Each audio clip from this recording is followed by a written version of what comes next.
Hello everyone, and welcome to the 201st and final episode of the Poorly Planned Podcast. Fuck, man. What's that? Fuck. Actually, that was kind of, I don't know, man. I don't know. Run it back. That kind of hit me a little bit. I wasn't expecting that. My name is Benedict. You may know me better as BHL Hudson. Here we talk about movies, TV shows, a bunch of nonsense. With me as always is my co-host and best friend, Frederick. Fuck. I thought we were going to get emotional at the end. I don't know. But now, we're 50 seconds in. I don't know. Okay, never mind. We're here with me as always is my friend, co-host, and fucking, I don't know. He's got a stupid shirt on. He looks fucking... It's way better. It's way better. Thank you. I saved it there. This'll do. Oh, my God. My friend, co-host, and an exam finisher, Frederick. Finished his I finished exams all those today. exams. Let's fucking go. I did indeed. Had a little cheeky 4-hour exam this morning, and it was tough, but, I was kept going by the knowledge and the fact that I knew a little bit after that I would be potting. You'd be potting. You'd be hitting the Poorly Planned. And I am joining you today as a 22-year-old man.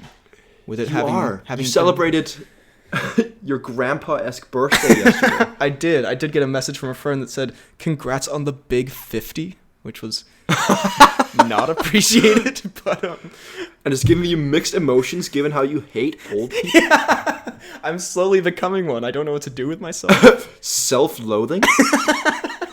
But yeah, it was my birthday yesterday. We are recording this on December 13th, although the mushy big announcements and such segment we will record closer to the date of the pod's release. But yeah, it was my birthday yesterday.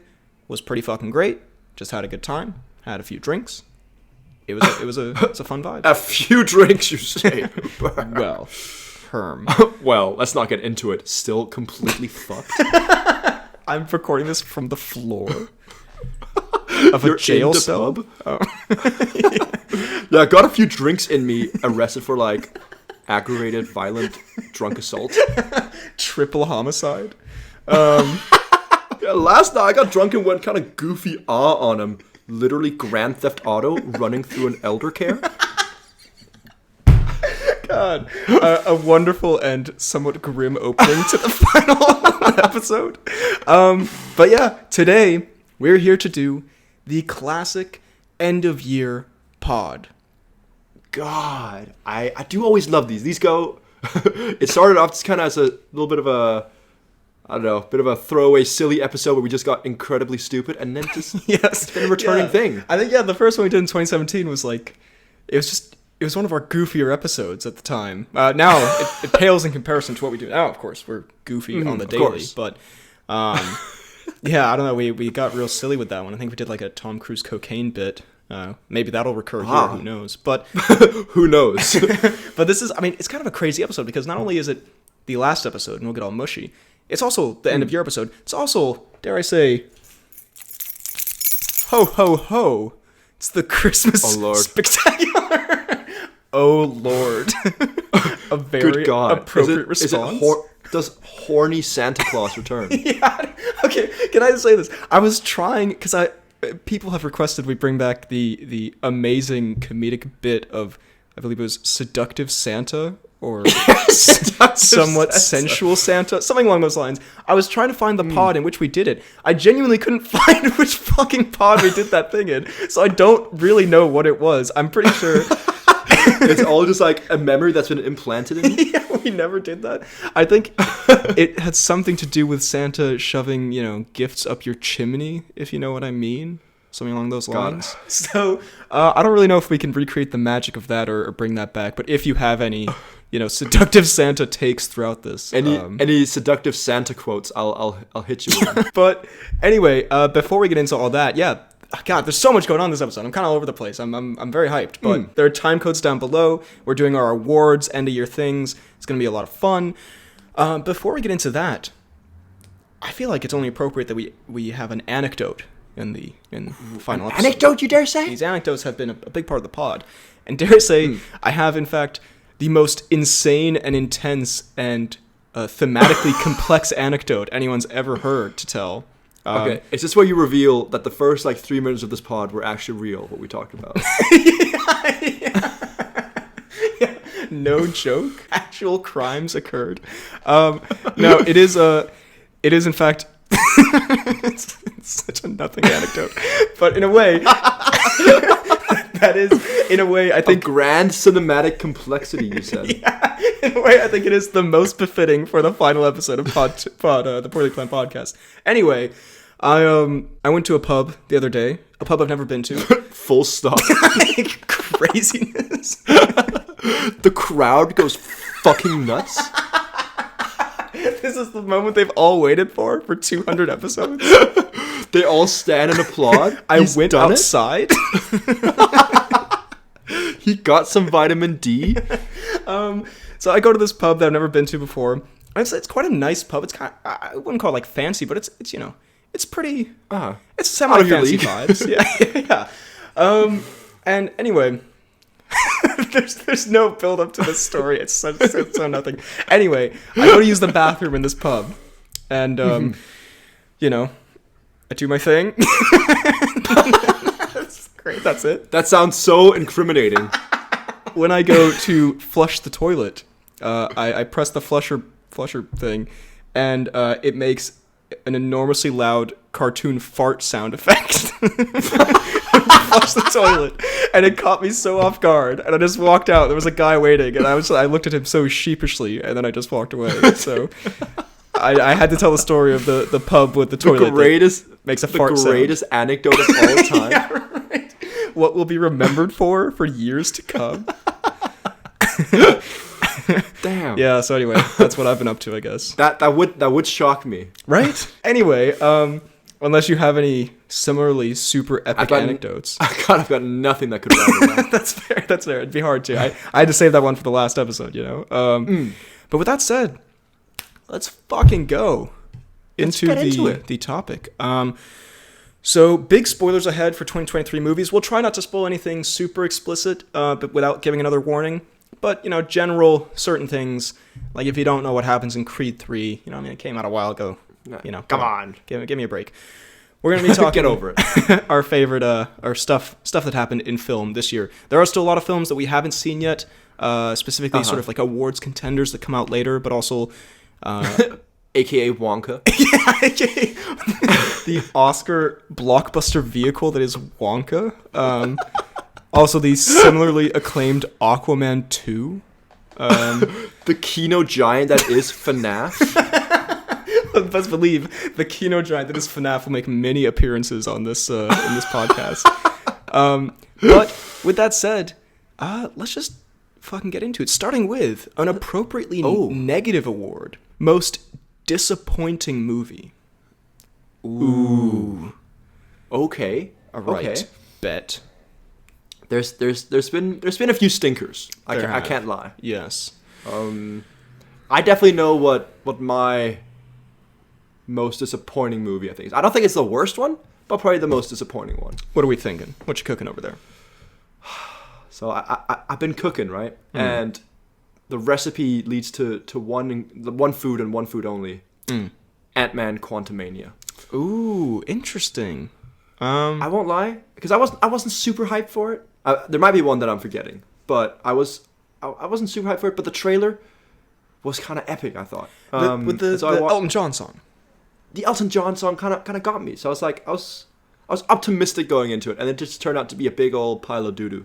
It was, yeah. I think I wouldn't count it just because, yeah, like I wasn't like super hyped for it, but I do think it was so bad that even a medium amount of hype could qualify it as disappointing. Exactly. That's what I'm saying here. Personally, I would lean towards. There's actually a couple contenders here. I do think Killers of the Flower Moon, while not bad, was not as Kino as expected. Okay. But I think by far and away, this is kind of a random shout, but The Killer. I don't know if you. The Killer is that the old Fassbender? That's one? my boy Fassbender as just. I've not seen the most just washed hitman I've ever seen in my life. In what can only be described as just a very boring movie. I don't know. The Killer. I was expecting it's David Fincher. I thought it'd be kind of like a cool thriller vibe, And I'm all for a slow burn, but this was not a slow burn. This was just a slow. This was fizzle. an unlit candle, if you will. Very much Nothing so. happened. It was so dry and so like it wasn't even that bad. It was just like I just was not interested in anything going on really. There was like one or two cool action scenes and like Fassbender's okay, but it's very up its own ass. It's sort of unintentionally funny occasionally, but it's generally just quite boring. That would be my shout. The Killer, not the biggest Kino experience of the year for me personally.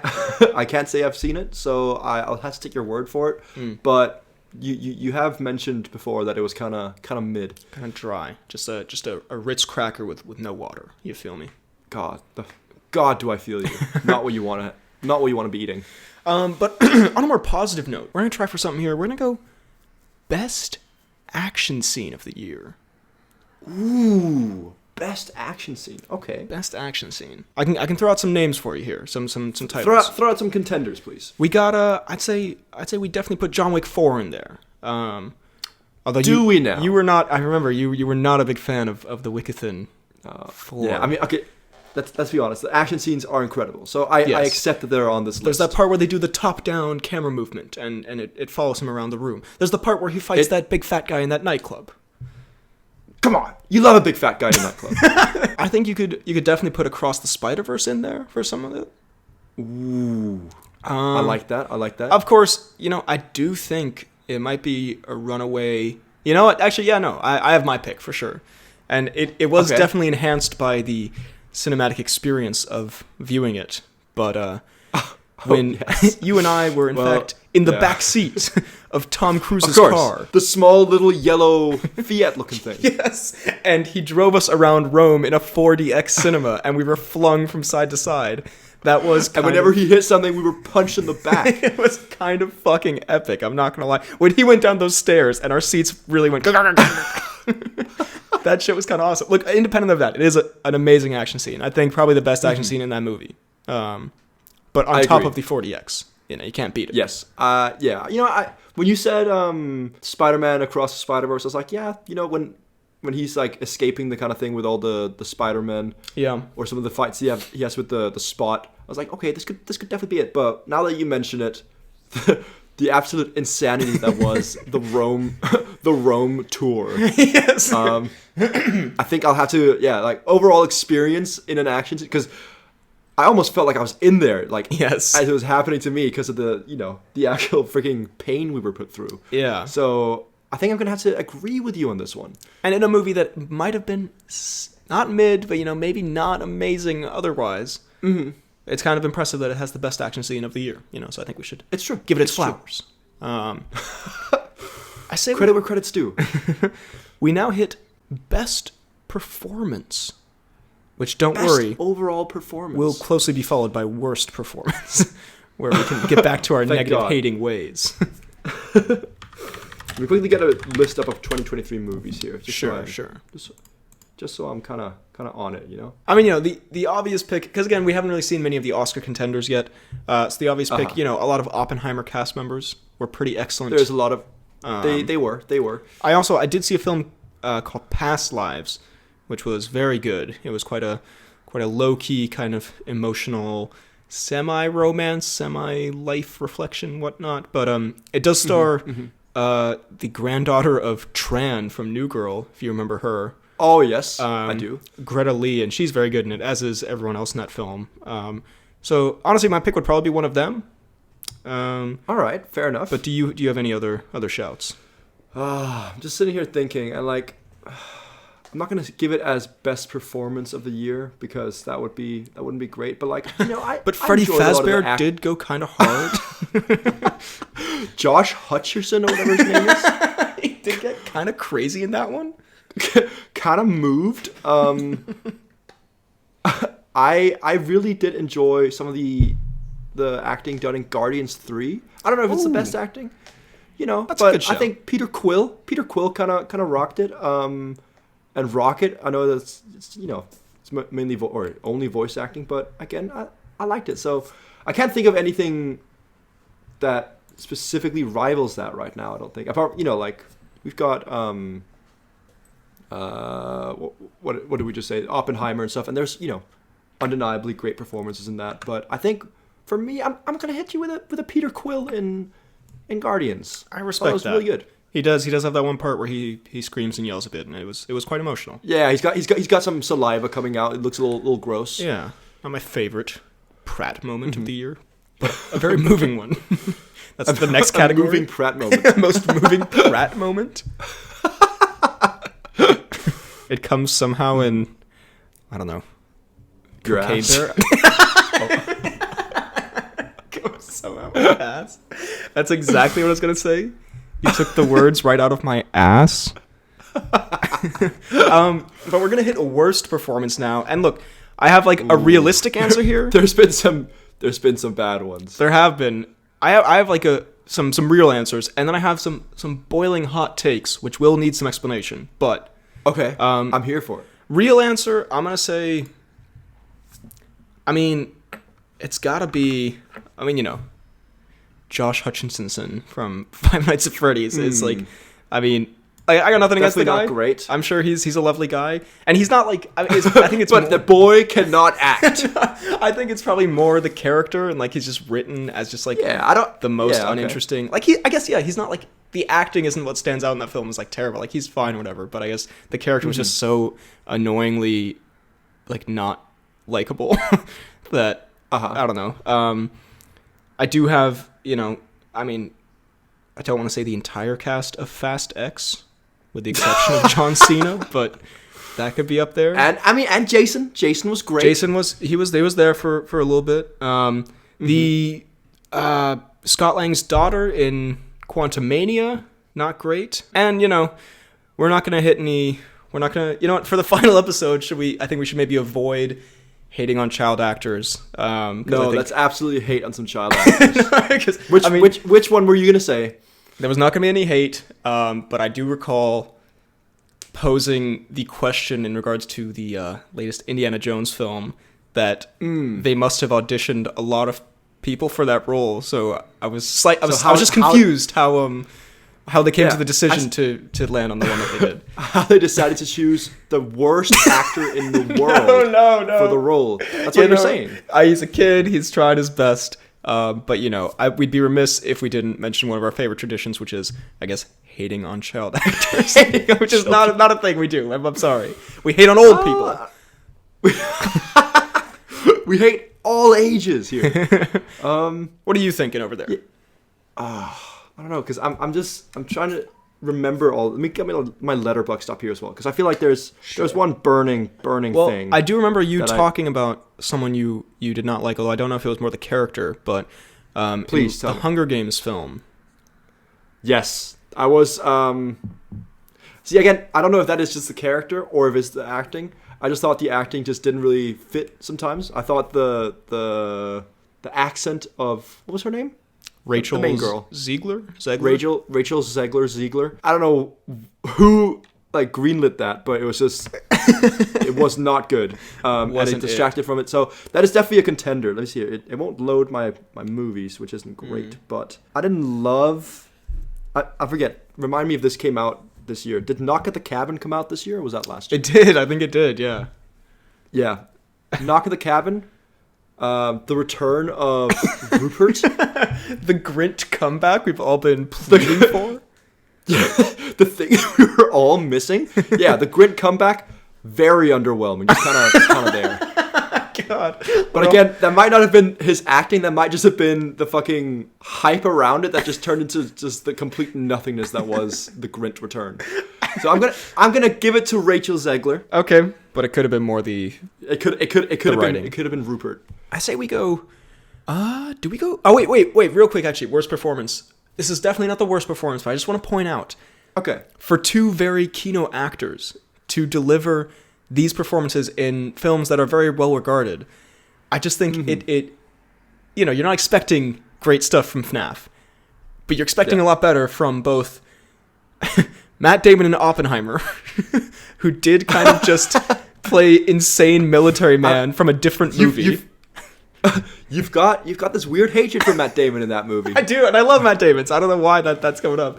And then also, man, I'm sorry, but DiCaprio in Killers of the Flower Moon is the worst DiCaprio performance I've ever seen. He's mean mugging, doing this it's him and De Niro trying to like out mean mug each other, and there's this one scene where he's getting interrogated, and it literally, I almost started laughing because it seems like a parody of like an actor trying too hard to be like, he's doing this like the face where he's like and he's just, it's this like hammed up like just, you know, again, not the worst performance of the year, but for, you know, what some could call a generational talent of acting, I was thoroughly underwhelmed by DiCaprio. Okay. Is what it is. It do be what it do be. Do we want to talk best and worst CGI of the year? Ooh, I think we do. Because best CGI, I am leaning towards... I am leading Cocaine Bear. We got to bring back Cocaine Bear at some point for something. Of course. I am leaning Guardians 3. I think also Talk to Me. Talk to Me had some very, very good. You know, the horror movie. Yeah, that shit was actually, again, that's part of what made it such a good movie. I think is because it was kind of low key, but it was very well done, and that kind of combination worked very well. Could also go The Meg because it's beautiful. The Meg 2 was kind of gorgeous. I mean, Oppenheimer, you know, I know they did a lot of practical stuff, so I don't know if we can fit that, but in terms of visual effects, and you know what, I'm gonna go for a bit of an underdog here, but I did see, and I just kind of want to include this because I have no other like benefit of having seen this quite mid movie. I did see this movie called The Creator, starring John David Washington, and he adopts a robot girl, and he's fighting, you know, big robot corporation or something. I don't really remember. As Washington is used to do. It's a very forgettable film, if I'm honest, but it is easily the visual effects are fucking fantastic. It's the guy who did Godzilla and Rogue One. Like, he's kind of known for these epic visuals, and they have all these fucking robot characters where their head is a robot and whatever the fuck their head is a robot. I guess I don't know. The greatest thing they're known for. that had probably the best effects I've seen this year. All right, fair. For my contender, I think.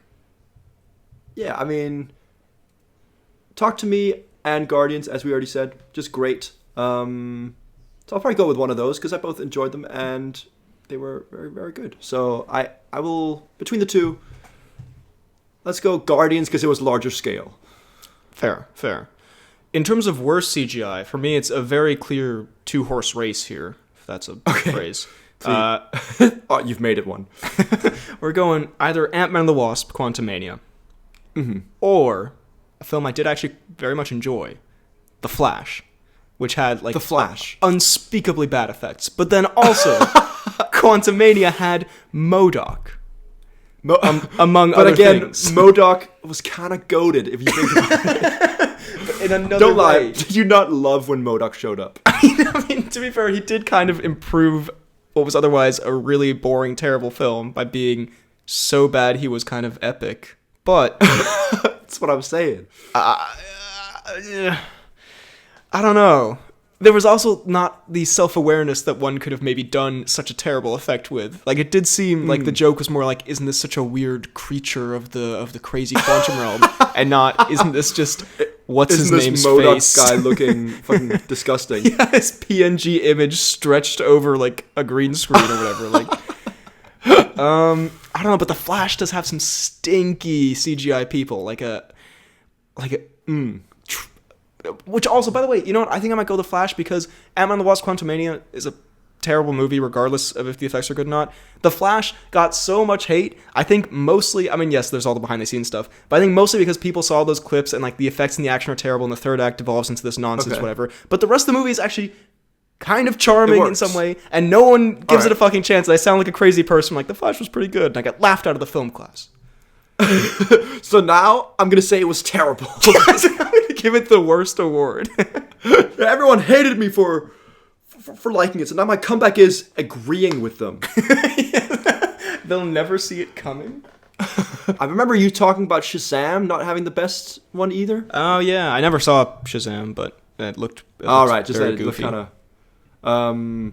I will say, whilst there were moments in this movie that where it worked for me, there were also some, and it didn't really take away from the enjoyment that I had of the movie, but there were some moments in The Meg 2 where I was like, right, this ain't looking too good. There's these like dinosaurs that can swim like thousands of meters below water, but then also walk on land, and when they're walking on land, like God, that shit looks goofy. Yeah. And some of the Meg swimming and like action scenes are they're not looking that good. I won't lie.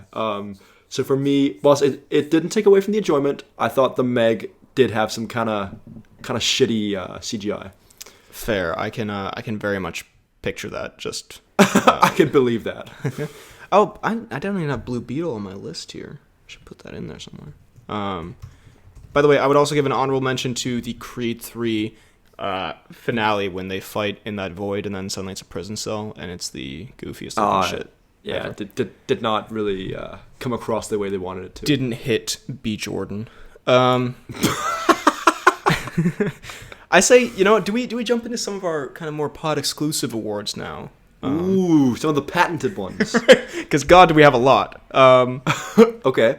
I say, do we start off with a classic? Also, wait, hold up one second, because my computer's like smoking over here. I was like, let me close some stuff.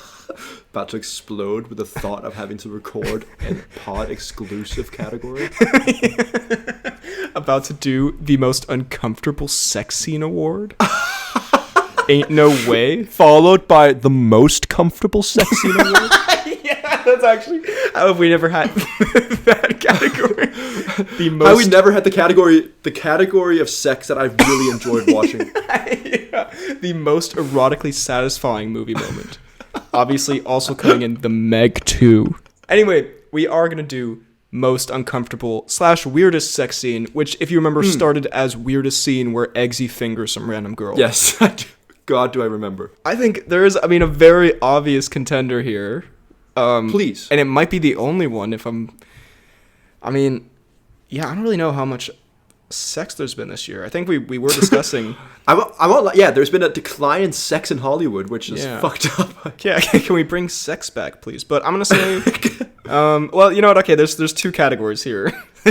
Or two contenders. Okay. The obvious one is, of course...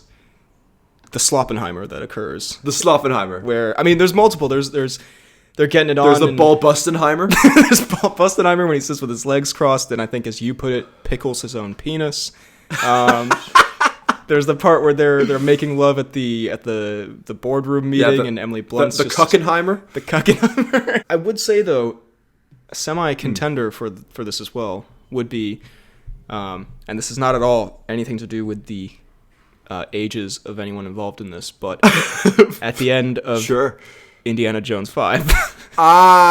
Interesting. There is the a moment truth comes out in which Indiana and Marion recreate what in the original Indiana Jones is a very romantic and, dare I say, even a little sexy scene. Okay. In which Indiana's like, I don't know, like it hurts, like my shoulder hurts, whatever. So she kisses his shoulder and she's like, does anywhere else hurt? And he's like, maybe here. And he points to his elbow. She kisses the elbow. And then, it is what it is. Yeah. It leads to the lips. It is then recreated at the end of Indiana Jones 5 when they're both, I dare say, north of 70. Sorry, no. I'm sorry. No, it has nothing to do with them being old, and this is not a thing. But no, it's definitely got something to do with them being old. You said they did it again when they were north of 70. But insinuating that old people can't fuck. No, they can and they should, and that's fine. But it is, as I said in my review, and I'm trying to be less, because I was hypercritical there, but of course it's kind of emblematic of the rest of the film, where it has taken Indiana Jones as a character who's an archetype of fun and adventure, and the guy who everyone wants to be, and people want to be him or be with him. I ain't judging. You do you. I ain't saying nothing about myself, but anyway. The grave you're digging is incredibly deep. But anyway. Yeah, I know some people want to fuck him. I don't know. Yo, I didn't say nothing. My point was that then at the end, to take what was once kind of, a quite sexy, cool scene. You get a raisin boy doing it. Oh, no, I'm so sorry. No, never mind. I retract it. Your point is that 40-some years ago, when they were both fresh, that was a hot scene. And now that you watch it, you're disgusted at the amount of wrinkle in it. That's not what I'm saying, and I apologize. Anyway, I say we move on. The point is never come across. Why did I bring this up? Um, so sorry. Let's not end the pod with more alleged, I might add, elder hate. You said that like a criminal who knows he's been caught, but they can't prove it. In this category, in the end, it probably will go to Bustenheimer, right? Yeah. But, and this is not a direct sex scene, but I do just want to address the fact that it is hinted that a regular-sized person in the Dungeons and Dragons universe has extreme sexual intercourse with miniature Bradley Cooper. Yes.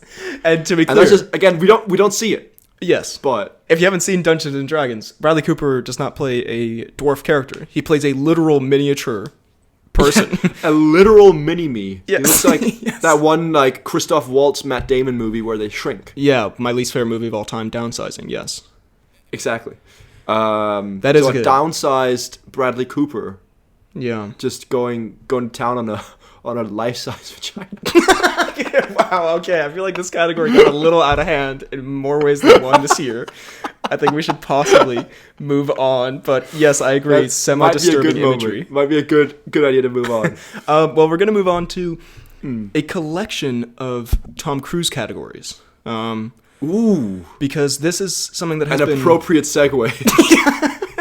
This is something that I was looking through the categories in the previous years, and there's been lots of Tom Cruise categories, so I thought we could just kind of combine them all, because when I think about it, they all kind of mean the same thing.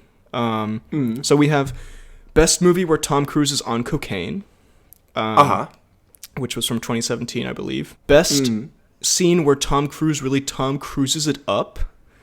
And, of course, Best Moment When Tom Cruise Tried to Kill Himself on Camera. So, you can see how these three coincide. They do. They really do. Because, of course, I think Cruise stays away from the drugs, but Tom cruising it up, I feel, does have a I'm very much on cocaine energy to it, at the very least. It truly does. It gives a don't come near me or I'll bite your face off kind of energy. Right. And I do think the scene in Mission Impossible 7 when they are aware of a bomb in the airport and he's like, if there's a nuclear bomb, you bother me with it. That had sounds like he's gonna like freaking anally ingest it to make it not go off or something. I will handle it. You bother me with it, okay? I think that is a very good contender. There's also there's an extended running sequence in this one, I believe. There is, yeah. That I feel like goes to the point where it just kind of takes the piss. Yeah, a little bit. Yeah. There's the part where he crashes into the side of the train and he's just kind of bewildered. She's like, oh, hey there, hey. That's kind of oh, geez, what?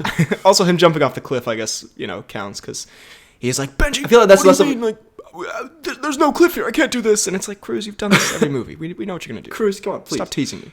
I feel like that's less of a cocaine moment, and that's just more Tom Cruise wanting to die. Because, there's a big thing how difficult, and in fairness, we said it was slightly underwhelming seeing it in the movie, but the feat itself is very impressive and very dangerous. So it is, yeah. Fair play. That might have to go for at least that section of the category. Yeah. We do have another Cruise, so I think the nuke moment should take that.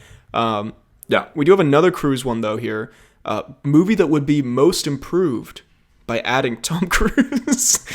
Ooh. Now, I don't want to say that I would love for the FNAF movie to have some Tom Cruise in it. Cruise possibly as Freddy Fazbear? I don't know. As Chica?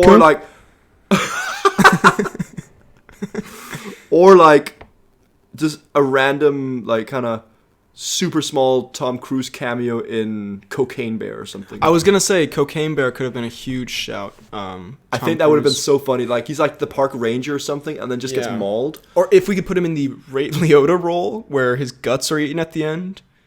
True, could also be very good. And then it says in loving memory of Ray Liotta. God. That's kind of a crazy moment that happened this year. I feel like we just moved past that as a society. That is such a completely out of pocket moment. Yeah, that was a violently out of pocket. The in-loving memory came like genuinely 5 minutes after the scene of him getting his guts eaten by bears. Yeah, you know what? I would also... Okay, like an ironic answer. Cruise and Oppenheimer in some role could have maybe been kind of cool. Instead of Matt Damon, perhaps? Ooh. I was thinking maybe... I mean, I did like Downey Jr. a lot, but I feel like Cruise could have done that role as well, maybe. Ooh. Possibly. Really? I don't know. He could, you know... Maybe as the bomb. Right, okay, yeah. Imagine that, like, the big build-up is just a bunch of scientists standing around Cruise's body, putting, like, weird parts on him. I would like if the poster just said, Oppenheimer, Tom Cruise is the bomb. Tom Cruise represents the A-bomb. Yeah, but I also think maybe, I don't know, throw him in Barbie. Throw him in Barbie, sure, yeah. Make him a Ken. Why not? Next, we're going to move on to... You know what? I feel like we have not really emphasized the Christmas nature of this pod. So I feel like we should go heavy on that here. Please. Merry Christmas, everyone. Ho, ho, ho, and such. We're going to move on to the... Is that what seductive Santa asks for? Ho, ho, ho's and such? Also, I like how there's not a Christmas category. That's just my way of spicing up the Christmasness of the pod. Yeah. Guys, I feel like we've not done any Christmas stuff. Ho, ho, ho. Anyways, best cocaine sex scene. Best cocaine sex scene would be an insane category that I think we should do. But in the tradition of seductive Santa or whatever, we should do some Christmas stuff. So character you'd least like to spend Christmas with. Ooh. And we cannot say Tom Cruise is a person. Can either get super mean here or... Okay, I think we've already done like most annoying character and the worst performance part, so I don't think we need to get like super harsh. This has have to be a proper like character. It can't be like the Meg. I guess it could be the Meg that you don't want to spend Christmas with. I guess that is fair. Also, how dare you reference it as not a real character? I would lean towards everyone, not everyone, but most of the people in Killers of the Flower Moon. They're just all terrible people who are like annoying. Fair. I would maybe lean towards... I really don't want to spend any time with the entirety of the Vin Diesel family. Yeah, I was going to say. That sounds like... I can't imagine a worse Christmas. The worst Christmas possible. Just shut the fuck up already and give me my turkey. Where is my brun sauce?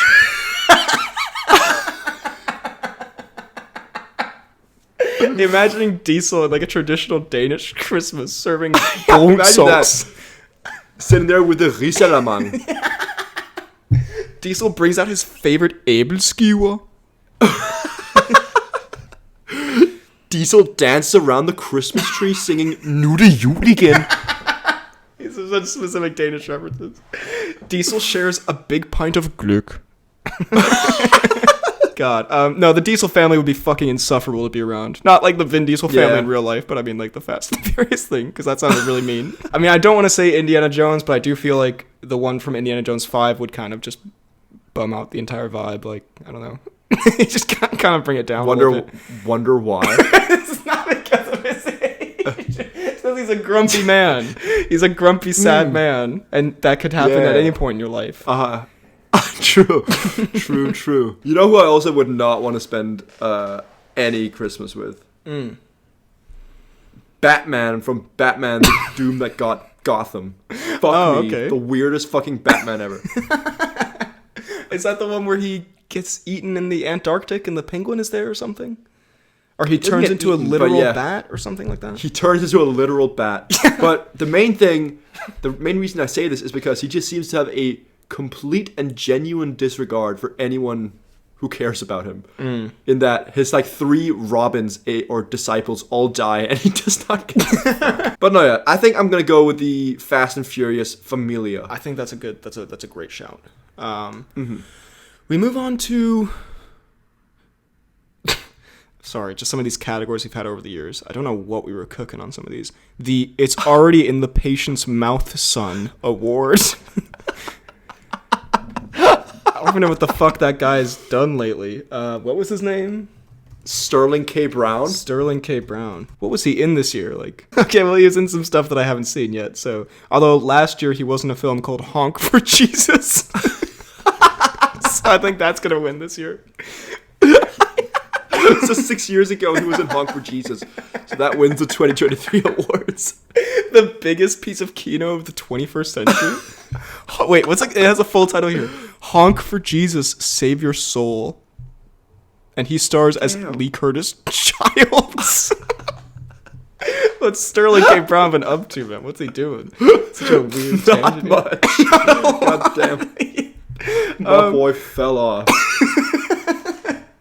I think he might be in something good coming out soon, but we went from The Predator to Honk for Jesus.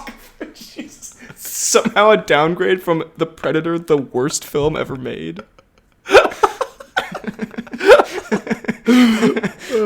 Well, I say, we move straight into this one's fucking great, actually, because I have a clear contender in mind for this. For 2023, the best comeback story of the year. Such emphasis on the comeback. Now, I think, and I might have to double check that was this year, but I do believe it was at the very start of the year. And can we just give it up for, some could say, the GOAT? I mean, we're joking here, but it is genuinely quite impressive. Jeremy Renner.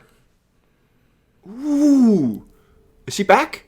I think he's not dead, which I would call a comeback story. Like, I don't know. I mean, he received like fatal injuries and lived through it. And is just kind of hanging out. And he's doing his thing, and he got through it, I guess. And that's a big dub. He's slowly getting back to acting, I think. I think so. I mean, he must, because when he's been on talk shows and stuff, he's not that rich. He has to.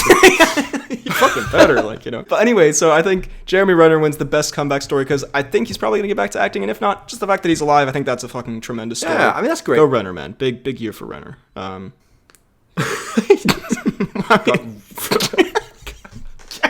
of an unfortunate year, I guess. I'm sorry, I don't know how to handle these things.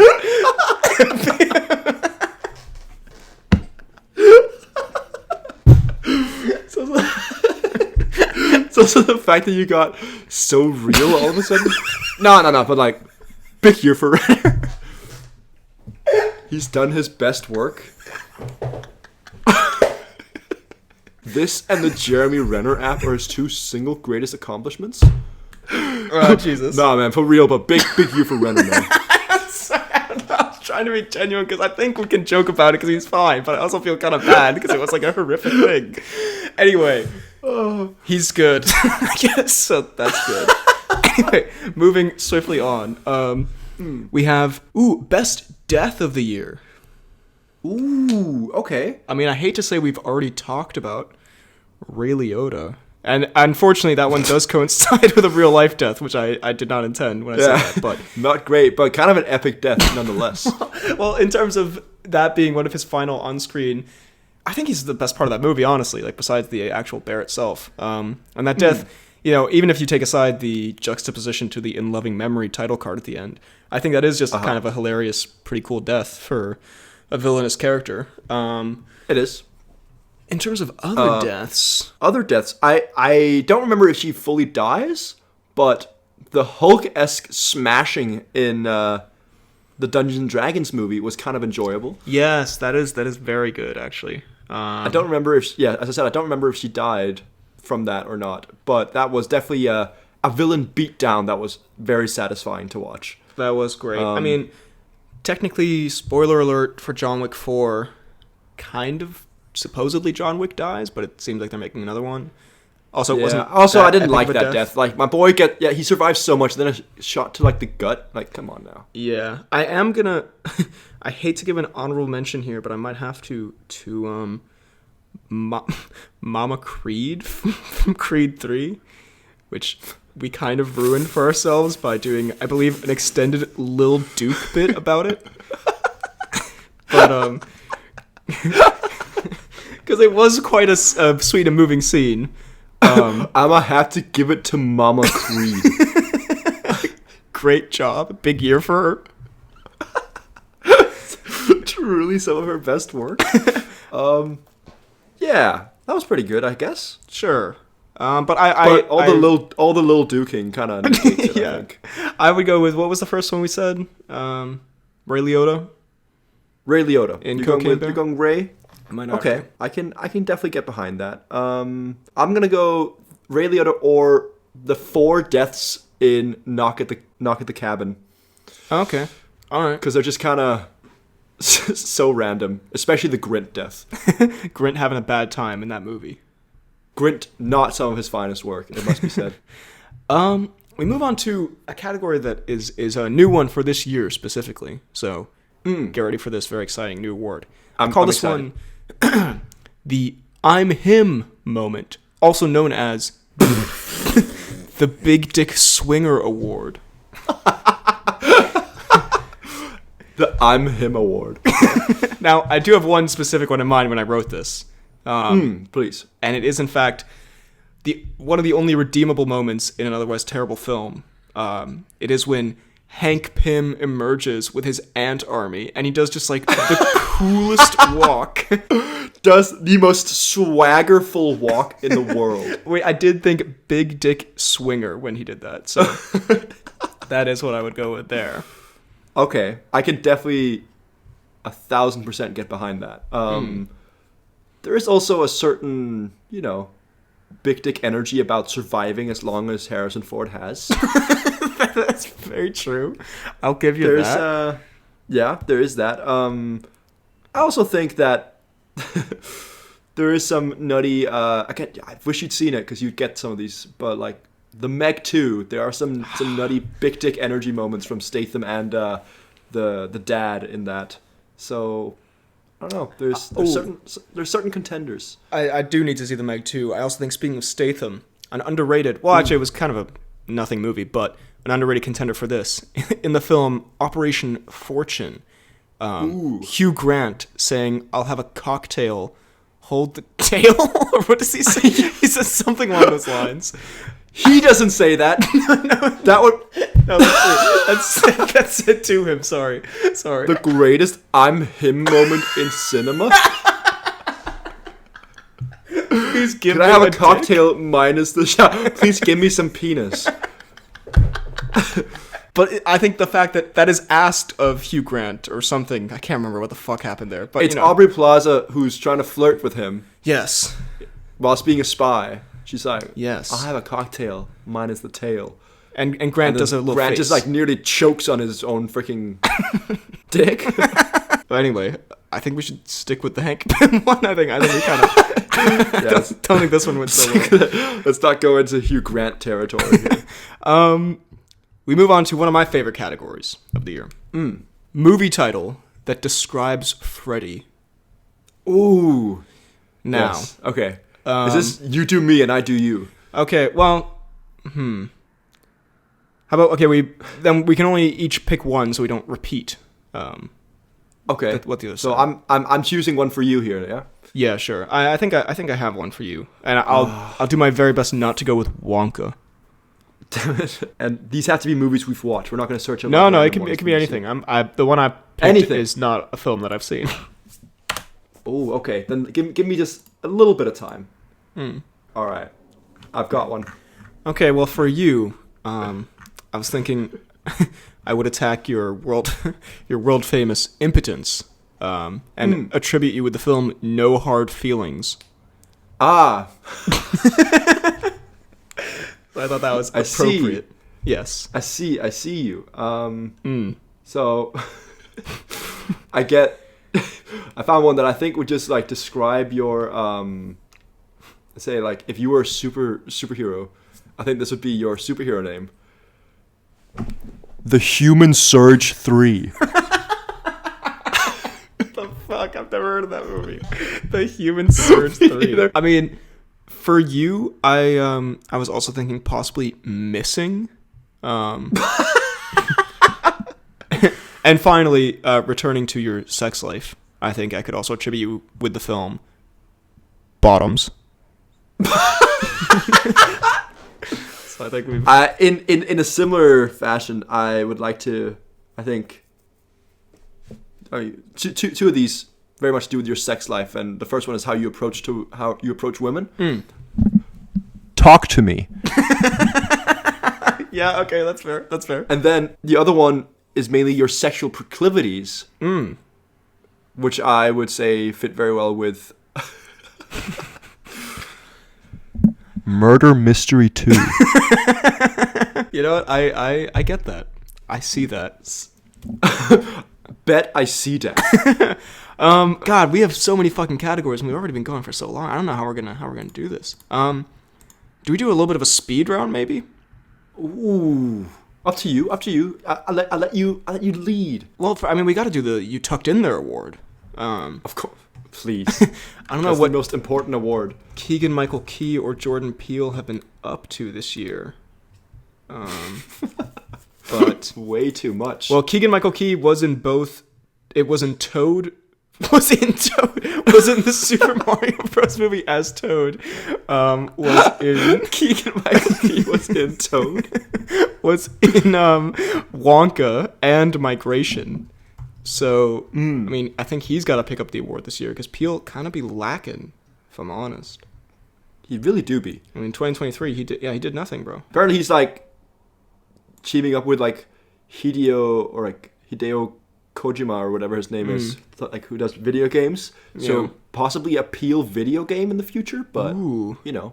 Where you play as Keegan-Michael Key being in Toad. The greatest experience. It's VR. I think that coincides nicely with, again, an award that I don't know if we'll have a lot of great stuff for, but we're going to go with the Big Willie Style Award 2023. The Big Willie Style Award? It's happening. Get excited. Okay. What's his, where's his filmography at? What's he been doing? He was in nothing this year. God damn it. Fuck. But he is scheduled to appear as Mike Lowry in Untitled fourth Bad Boys film. Fuck me. The third Bad Boys was so bad. It was so bad. It's coming June 14th next year. That's actually crazy. Oh my god. Damn. Was Big Willie Styles really in nothing this year? He was not in any movies this year, yeah. I mean, he has been in, kind of He has after a bit of a stinker. jail for a bit. There's been, like, stories and stuff. Didn't Jada say they'd been divorced for years or something? Or they'd been separated for like a long 6 time? years or something, but now they're like, it saved our marriage and shit like that. I don't know. Well, I have Googled Will Smith's name, though, and I think we can award the Big Willie Style Award for some reason to Floyd Mayweather this year, because there's an article here from the Irish Sun, so you'll take it with a grain of salt, I guess, but it says, Floyd Mayweather called Will Smith every day for 10 days after Chris Rock Oscar slap to call him, quote, the champ. Which is kind of super epic if just a boxer calls you for 10 days straight and just says, you the champ, and then hangs up. Champ. What if it's like ironic and he's just like bullying him? What's up, champ?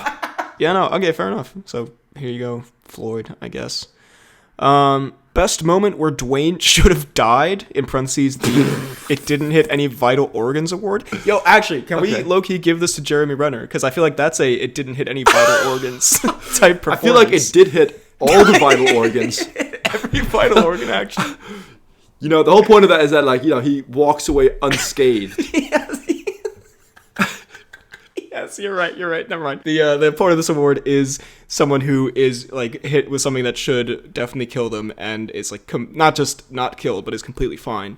I do think, Dwayne didn't do a lot this year, I don't think, in terms of films, which is a shame, but I do think... What's Dwayne done this year? I would go with John Wick in John Wick 4 for this. God. True. Especially when he falls down all those stairs. But then he dies to the most random thing. He does. Yes, I can get behind that. Damn it! I found a movie that would also suit you very well. White Men Can't Jump. That is me all over. I am Jack Harlow. To be fair, the only movie really that Dwayne was in this year was Fast X in a small cameo, and he didn't really have any vital organs moments there, so that's kind of a shame. True. Yeah. Which also best. Sorry. I was gonna say I do have another mention of the Meg, where Statham is thousands of meters below in like insanely fucking, like highly pressurized environments, and he's like, I know how I can swim outside with no protection. I'm just gonna empty all my lungs till my nose bleeds, and then I can swim around out there. Oh yeah, Like, Wherever you saw Statham, I'm almost certain that's not a thing. He just like walks away as if nothing happened. Yeah. So fair. yeah, not I think the best. Statham could be the recipient as well. We're gonna go. Also, considering George, considering Dwayne wasn't in any movies. Let's just do that for a while. Let's just consider A ballad. Considering George a eulogy. An homage. Because I do believe the iconic Best George Award we typically just give to the Dwayne Johnson film that year. Okay. Named, of course, after the amazing George from Rampage, a classic pod moment. A classic. So I guess we have to give it to Fast X. Yeah. Because Dwayne didn't really do much. I do, unfortunately, here, I wrote down another 2023 original award. It is, in fact, the Oldest Man Award. I think we can move past that. I think we've covered that ground. I think we all know who's going to win that. I do think honorable mention, Keaton in The Flash. He's getting up Guess there. he's kind of old. Yeah, this is a really fun word. Not at all mean-spirited. I guess he's crumbling a bit. Jesus. Okay, let's speed around. Let's do this because I want to get this. Okay. Okay, most overrated movie of the year. I'm going to say, Killers of the Flower Moon was not all that. Was not all that. I'm going to hit you with Creed 3 or Barbie. Both of them, Actually, fine. I would go Barbie. Yeah, I'm going to go Barbie. Most underrated movie of the year. Underrated. I don't know how many people have talked about it, but I mean, Talk to Me, really quite good. I very much enjoyed it. Talk to Me was very good. I would also sneaky one here. I would go The Flash because, again, it's not great in terms of the effects. The biggest Flash king. The effects in the third act really bring it down, but people just saw clips of it on TikTok and wouldn't give it a chance, and the rest of the film is actually kind of funny and charming. All right? I'm just saying. Just putting it out there. I ain't judging. I ain't hating nor judging. Enjoy The Flash cope. Also, I can't believe I'm defending The Flash, the Ezra Miller movie. Like, what the fuck? I don't know how we ended up here, yeah. I'm just talking about the content of the film, thank you. The most emotional movie moment. For me, it's easily Guardians 3, the whole finale. I agree. Yeah, It I agree. Wrapped it up Definitely for those the whole characters finale. perfectly. Yeah.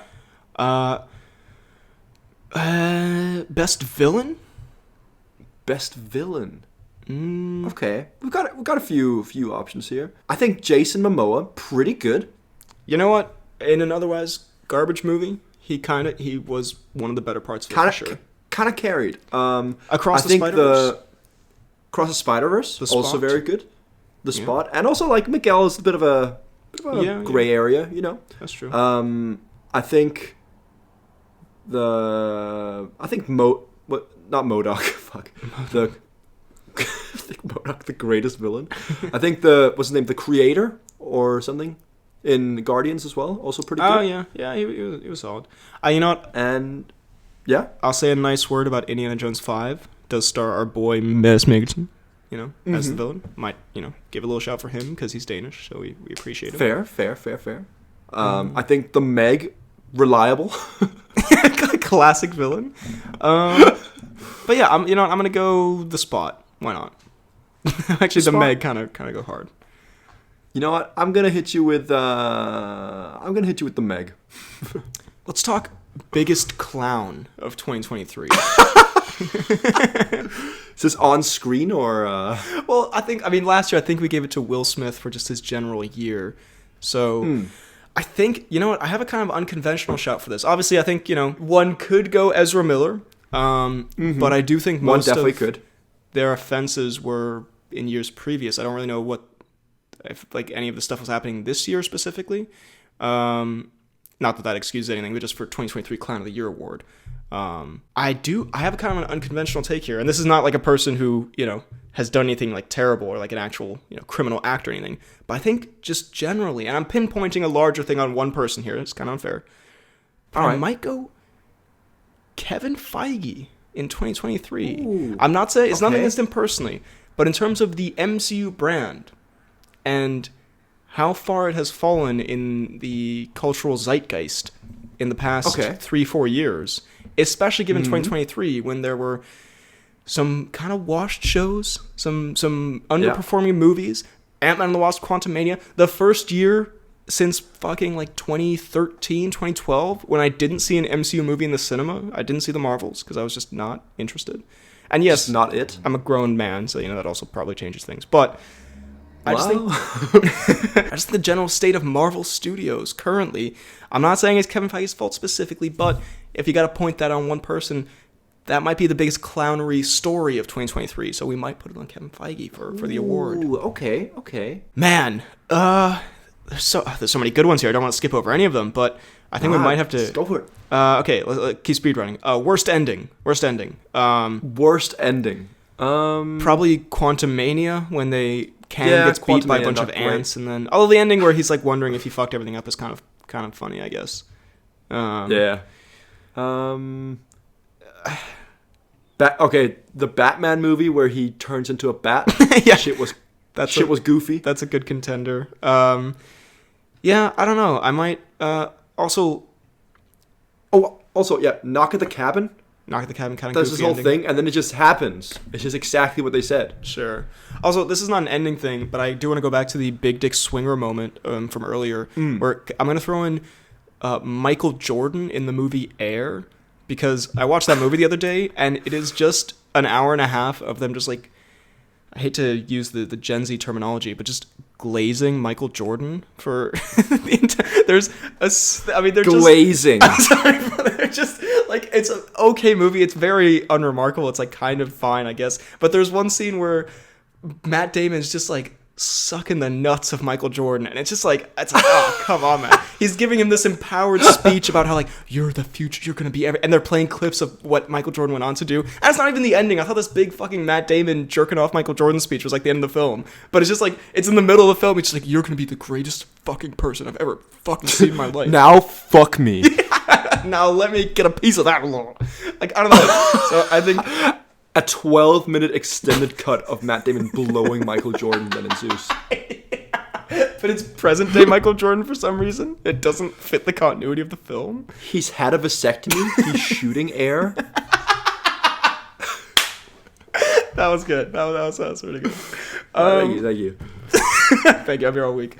Anyway, best buddy dynamic. Come on, a classic award. Ooh, I mean, Oppenheimer and Matt Damon kind of went crazy. You know, Oppenheimer and Albert, the best boys. Honestly, they did kind of have an epic duo. I mean, Albert and Oppen.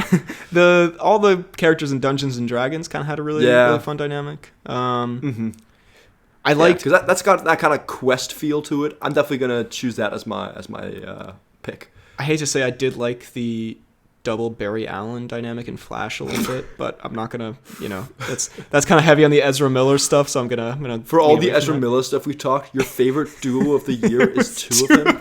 Yeah, no, I'm not gonna say that. Also, he was kind of annoying sometimes in the movie, but I guess Matt Damon and Michael Jordan maybe. I don't know. You know what? In fucking what was I gonna say? Spider-Verse. There's some fine dynamics in that, I guess. There's one I was gonna say. I guess the Guardians always have a good dynamic. I can't really think here. I had a good one though. I had something that was actually, I guess, Mario and Luigi possibly. Ooh, I also very much enjoy the duos that are in Operation Fortune. Quite good. Yes, those are pretty good. But I'd say we go Dungeons and Dragons, just all the gang. We go Dungeons. Let's see. Most washed Lil Duke moment I've written here. I think that's just his entire appearance in that film. My boy's always stressed. Most washed Lil Duke moment. Creepiest dude award. Creepiest dude. I mean, that can be on film, off film. I think on film, some people in Talk to Me were pretty spooky, I suppose. Yeah, I mean, the Josh Hutcherson in general. Kind of an alarming fellow. Never has he been described more accurately. An alarming fellow. I'm gonna go Michael Fassbender in The Killer. He was a bit of a creepy son of a gun. Bit of a creepy boy. Okay. I'm gonna go. Let's see. I'll go the cocaine bear. Fuck it. Let's go. Let's go. Least enthusiastic performance / enthusiastic performance from an unenthusiastic man. Those are kind of different things, and I don't want to retread certain ground here. I've got two things that you might want to say. I know you've got a burning passion to say Harrison. I wouldn't have dreamed of it. Such are your views of the world. But I feel like you might also say the DiCaprio performance. The DiCaprio. You know what? I don't know if I would describe it as unenthusiastic, because it's definitely just kind of bad. But I don't know. It could also be the most. I don't know what the fuck this award is, by the way, because we've done this every year, and I never understand what most enthusiastic performance from an unenthusiastic man is supposed to mean. But I think we just go most unenthusiastic performance. I'm also gonna go Batman, Michael Keaton in The Flash, man. I'm sorry, the way he delivers those lines, the "let's get nuts" bit, like that was kind of rough. Okay. He did not seem. Sometimes he was fun. Shit was not good. Sometimes he seemed like he did not want to be there. Best use of a I'm terrible. I'm gonna go Rupert Grint for that one, by the way. Let's fucking go. What? I hate to say it, but maybe Grint could come in for this one as well. Best use of a terrible actor. Kidding. Grint is phenomenal. Best use of a terrible actor. I mean, the use of Josh Hutcherson was a terrible use of a terrible actor. God, we were hating so much on Hutchinson, man. I think he's probably pretty good. Oh. He's just such a shitty character. Wait, a terrible use of a great actor or Something a great like use of a that, terrible I guess. actor? Yeah. No, great use of a terrible actor. But we could also do terrible use of a great actor. That kind of makes more great sense. Great use of a terrible actor. Okay. But I mean, I'd say terrible use of a great actor. I'd probably put DiCaprio or Damon in Oppenheimer. Great use of a terrible actor. I mean, when we say terrible, we mean more in the kind of meme way of terrible. We don't mean actually like really bad actor. We mean like Dwayne, our poorly planned meme crew, if you will. Yeah, of course. And I might go. I'm gonna say, go on. I was gonna say Momoa in Fast X, perhaps. Because that was a great use of a meme. That was a very good use.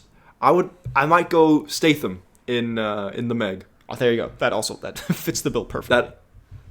And in terms of terrible use of a great actor, I'm gonna go the bad guy in FNAF because he's delightful. He is, yeah. Matthew Lillard.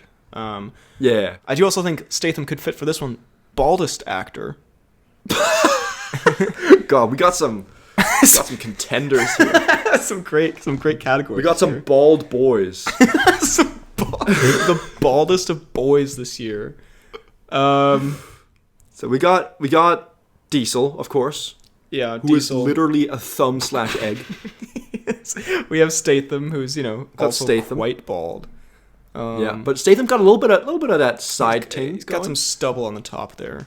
He does. Is there anyone else? Those are the baldest people. MODOK, looking bald. Fuck it, MODOK. Yes, MODOK wins this year. MODOK, best bald boy. Also, by the way, for best performance, I just remembered, but I would throw Ryan Gosling and Barbie in there. He was, Margot Robbie was also great. Ryan Gosling, I think, is kind of the standout actor. Ryan Gosling was definitely good. Yeah. Best comp, I don't think Cavill did anything this year, unfortunately.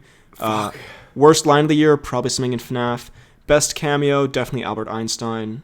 1000%. Best dance sequence, the hilarious and really fun ending of Oppenheimer. Character you'd most want to punch in the face. I know who you'd do. No, I would never. You would pound him till he was nothing but dust. No. So you'd have to hit him once. Indiana and I would have a respectful and lovely conversation.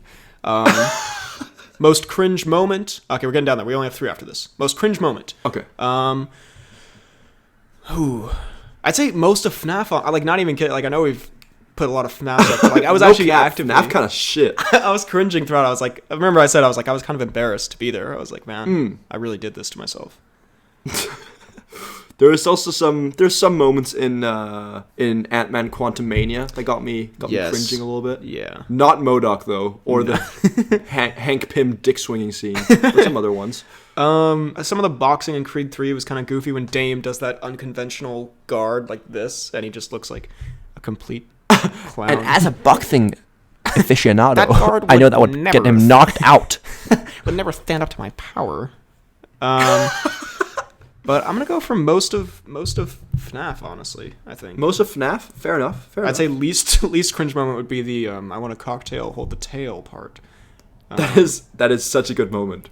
Perhaps the Kino moment of the year. We're gonna do best movie, worst movie, and then the final category. So Okay. best movie of the year. I'd say it's between, for me, it's between, again, having not seen some of the more Kino stuff yet, Across the Spider-Verse, and I really fucking enjoyed Dungeons and Dragons. I had a lot of fun with that movie. In terms of the most like Kino, most highbrow stuff, Past Lives was also very good. But I'm gonna say at the moment, right now, before I've seen some stuff, I'll say Across the Spider-Verse. Why not? Even though I didn't think it was as good as the first one, but I did think it was quite good. Fair. Quite excellent. For me, top 3 movies are probably it's between Spider-Man, Guardians, and Lie to Me. I think. Oh no, not Lie to Me. Talk to Me. Talk to me would be up there, yeah. Talk to Me was quite good. Guardians was great. Spider-Man was great. So I will say, in terms of overall cinematic and enjoyment, I think I will go Spider-Man as well. I think that might be up there. There you go. Spider-Verse, you get the poorly planned 2023 best film of the year. Worst film of the year, I have 4 here at the bottom. By the way, I didn't even mention Blue Beetle for most disappointing, but I would throw that in as well. But I wouldn't put it as worst. Okay. For worst, I'd say number 4, Fast X. Okay. Number 3, Ant-Man and the Wasp, Quantumania.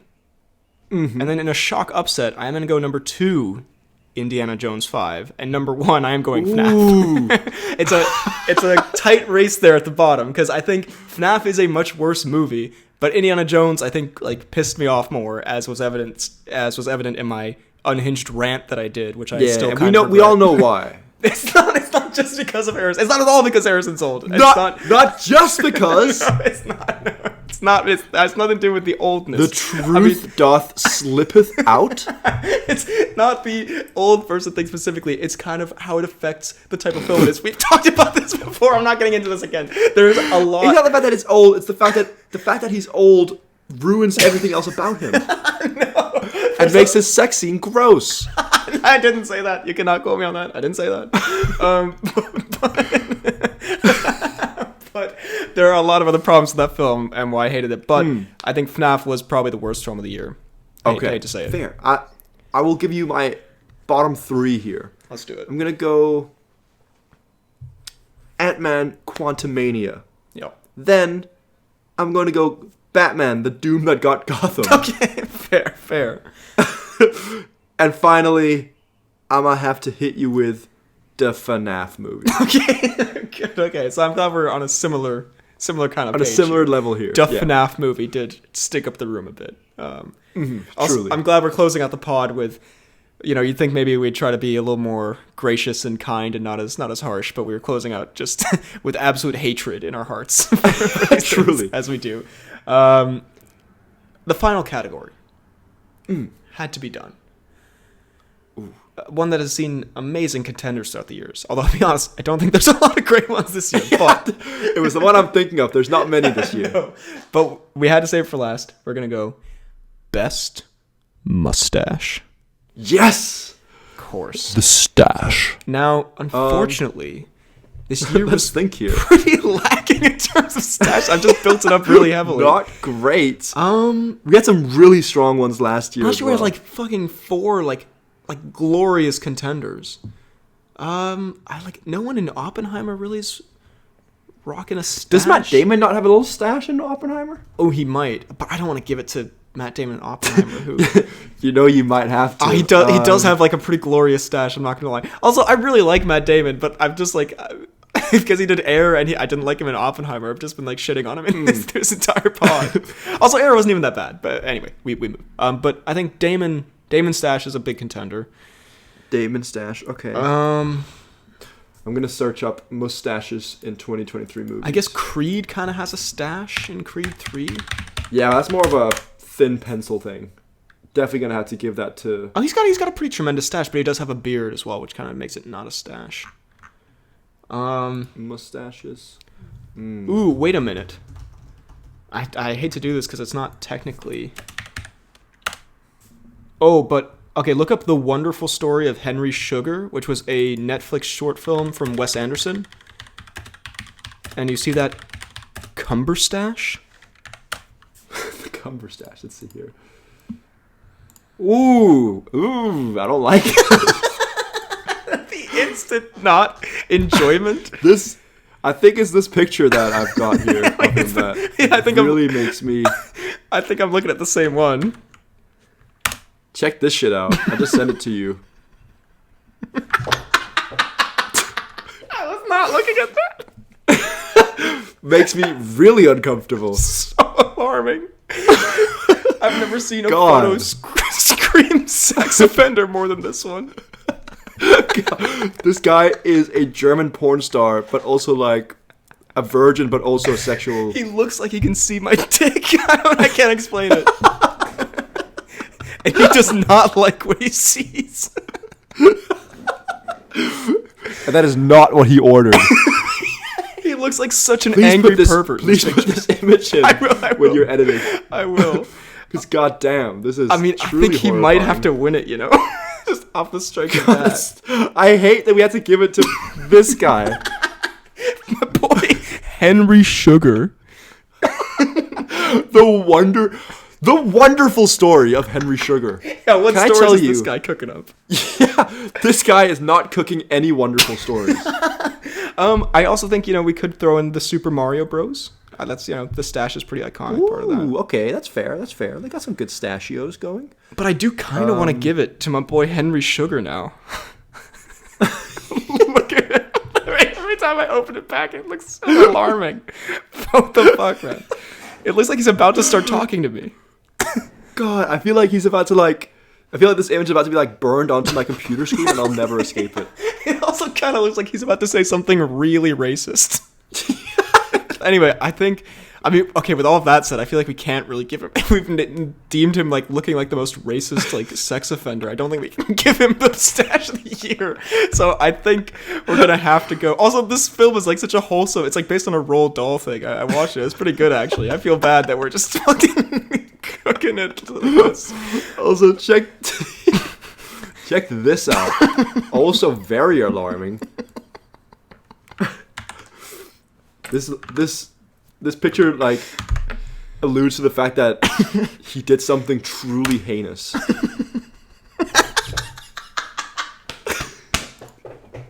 For those listening, it's just a picture of Henry Sugar with a giant yellow text that says "Ending explained." I think in the end we're gonna have to. I hate to say it, we're gonna have to give it to Matt Damon and Oppenheimer, who is easily my least favorite part of that film.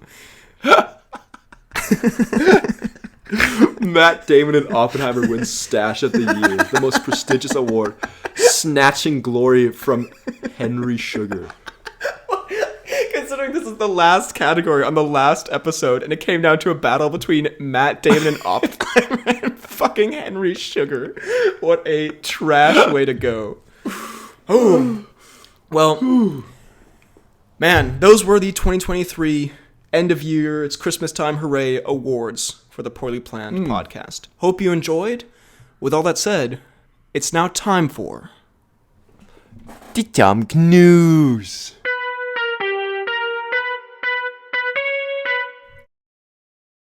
We have come to the final Tom Cnews. Oh my god. And dare I say, the best? Definitely not. Definitely not. Tom Cruise takes a walk. It is. It's kind of a banger. It would be okay. It's better than the usual It's a picture of Tom Cruise in the streets of London. But it's no Tom Cruise eats. Or people eat Tom Cruise. Tom cake. Hanks' cake or yeah. whatnot. Yeah, no. But it is. However that went. Yeah, whatever happened there. Some cake ass. I don't know. You get lost in the memories. But it is Cruise. Dare I say we send Cruise out in the Cnews here as if we're his handlers.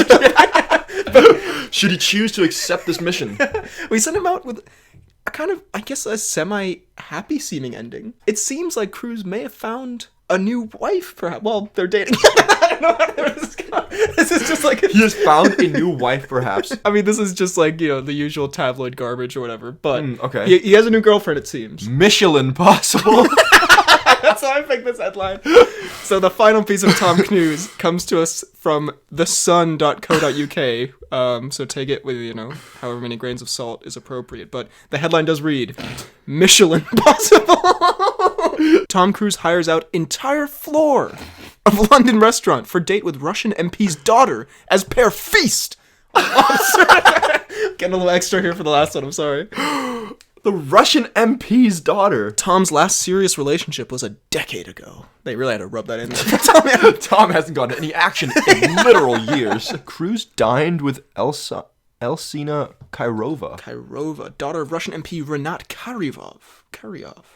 Anyway, there was because previously, when we recorded the rest of Part 2-1, this is, spoiler alert, this is recorded later on, there was another article about them canoodling at a party where he introduced the world to his new bae. To his lobster buddy. But now I thought this headline expands on the lore. Okay. This is a beautiful expansion of the lore. He rented out and look at this man. God. Getting some finally. It's about damn time. Guess who's back? Also, is it not very, much alluding to the fact that he had to rent out the entire floor because they both eat like fucking maniacs with the lobster? Cruise shoves lobster up his ass. That's how he digests food. They run from table to table, smashing their faces into the food. So basically, the Mission Impossible star pulled out all the stops, including that lobster in his ass, to impress the stunning socialite on Friday night by hiring an entire floor of one of London's most exclusive restaurants, Novikov in Mayfair. Can I just say, I would feel so uncomfortable if I sat completely alone in a huge restaurant, just in the center of it, eating lobster with Tom Cruise. I mean, yeah, imagine that just... There's not a lot of people who I would feel comfortable with eating in an entirely empty restaurant. True. Tom Cruise Definitely is one of them. Is the only one, I'd say. He'd make me feel safe and comfy. He canoodled with the brunette former model, who's the daughter of the prominent Russian MP and ex-wife of a diamond trading oligarch, in a private dining area away from prying eyes. Damn. Tom is worth a cool 500 mil dropped. Dropped 500 mil on a meal of lobster. What a weird thing to say. He dropped but a fraction of his wealth. Yeah, could have paid way more. He dropped £500 pound on a meal of a lobster, seafood, and sushi, washed down with some alcohol-free mocktails. Damn, that was really cool until the mocktail part. I don't think Cruise drinks. Is that maybe a Scientology thing? Who knows? Maybe. My boy loves his mocktails, though. An insider said Tom seemed very loved up and was hanging on every word Elsina was saying. They seemed physically very close. Who's this insider? If he rented out the whole restaurant, what's going on? There's a little reporter sitting under the table. He's hanging on every word.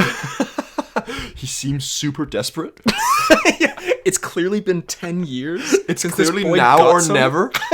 Tom was very generous and tipped the staff £100 before he and Elsina slipped out the side door into a waiting getaway car. What the fuck? What did the Cruise do? It was a smooth operation. Well, so look at that. Cruise has a girlfriend, I guess. Damn. How old is this woman? I think she's 46 or something. Really? Well, she looks great. You're not supposed to speculate on a woman's age, of course. That's true. The gentleman enters. I never think of a woman's age. 36. Whoops. Sorry, I remember it was 6 or something, 25-year difference. Yeah, I mean... Baller's got a ball. That's not the message you want to go out on with the Tom Cnews. I would say, look, I would have preferred maybe like a stunt Cnews, perhaps. Like he jumped off another airplane. Oh, I thought you said I would have preferred a bit older. I would have preferred less fiending from the man. No, I was just going to say, but look, realistically, I was going to go into a whole thing of like, realistically, is this really, are they going to get married, or is this just like a Cruise fling, like he's a superstar, whatever? Then I was like, why the fuck are we... flings.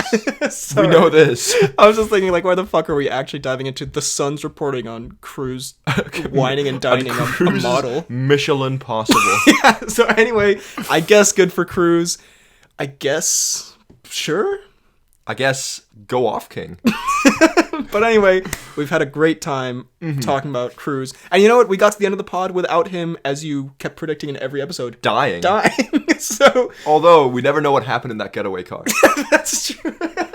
But yeah, so I guess we set Cruz off on his merry way, and God, just let him... God, it's like a parent having to watch the, Yeah. birds fly from the nest. yeah, I guess we'll keep up with him in our personal lives, I guess. Yeah, Get that but, Cruz it's cake a bit of a...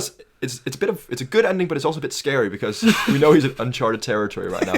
having to 10 talk years. to women. As this article delicately points out, it's been a minute, you know. Anyway, uncharted territory. Anyway, thanks for all the Cnews. What a time. God, the best of times.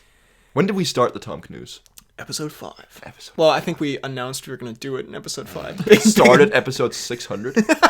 Because I went through all the fucking pods trying to find various things, and in that one we did go, well, you know, we came for this thing. It's Tom Cruise News. Top Cnews!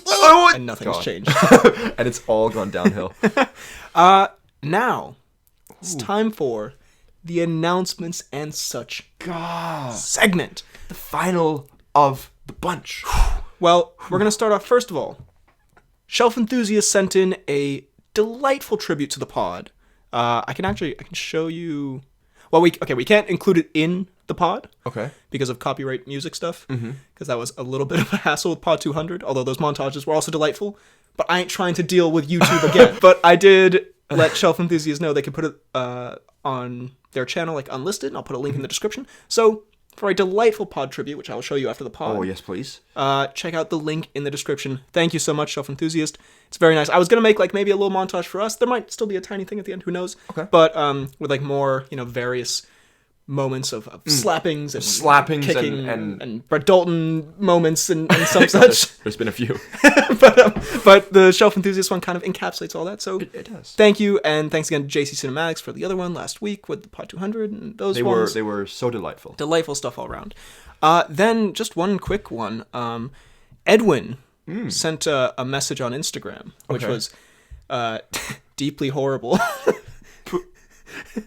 Because I put on my story or you put on your story and I reposted it. Pod in the pod, the title card. I can see where this is going. I had never clocked this, but in a very simple message that simply said "poo in a poo," he did point out that the D in the font I'd chosen looks very similar to an O.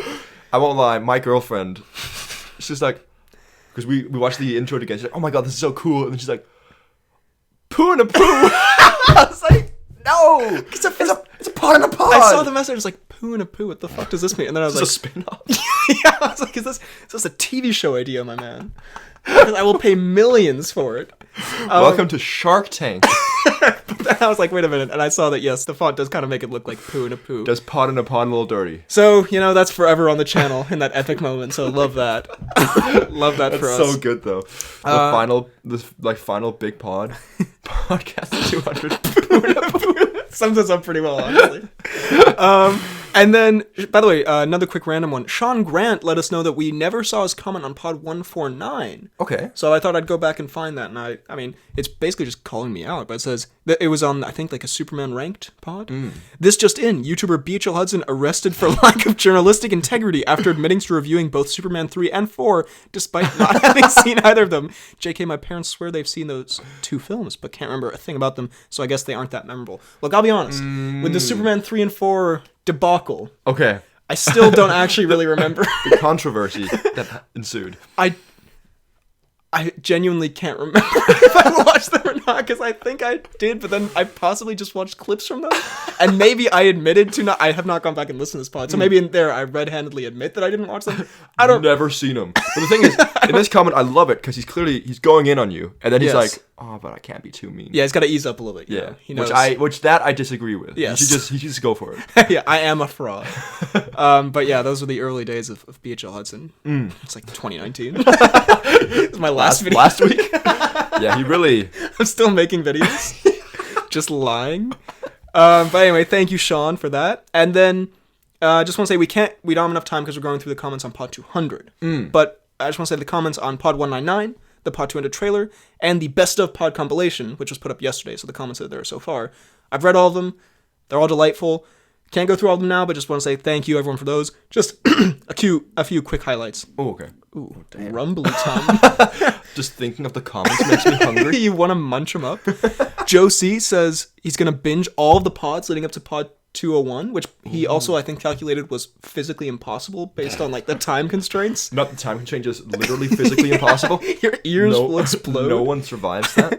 But if you attempted this, Josie, good on you. I'm sorry. Yeah, But it's congrats. that's a marathon and a half. ZJ said, yeah, honestly, I'll probably cry more when the pod ends than I did at any relatives' funerals.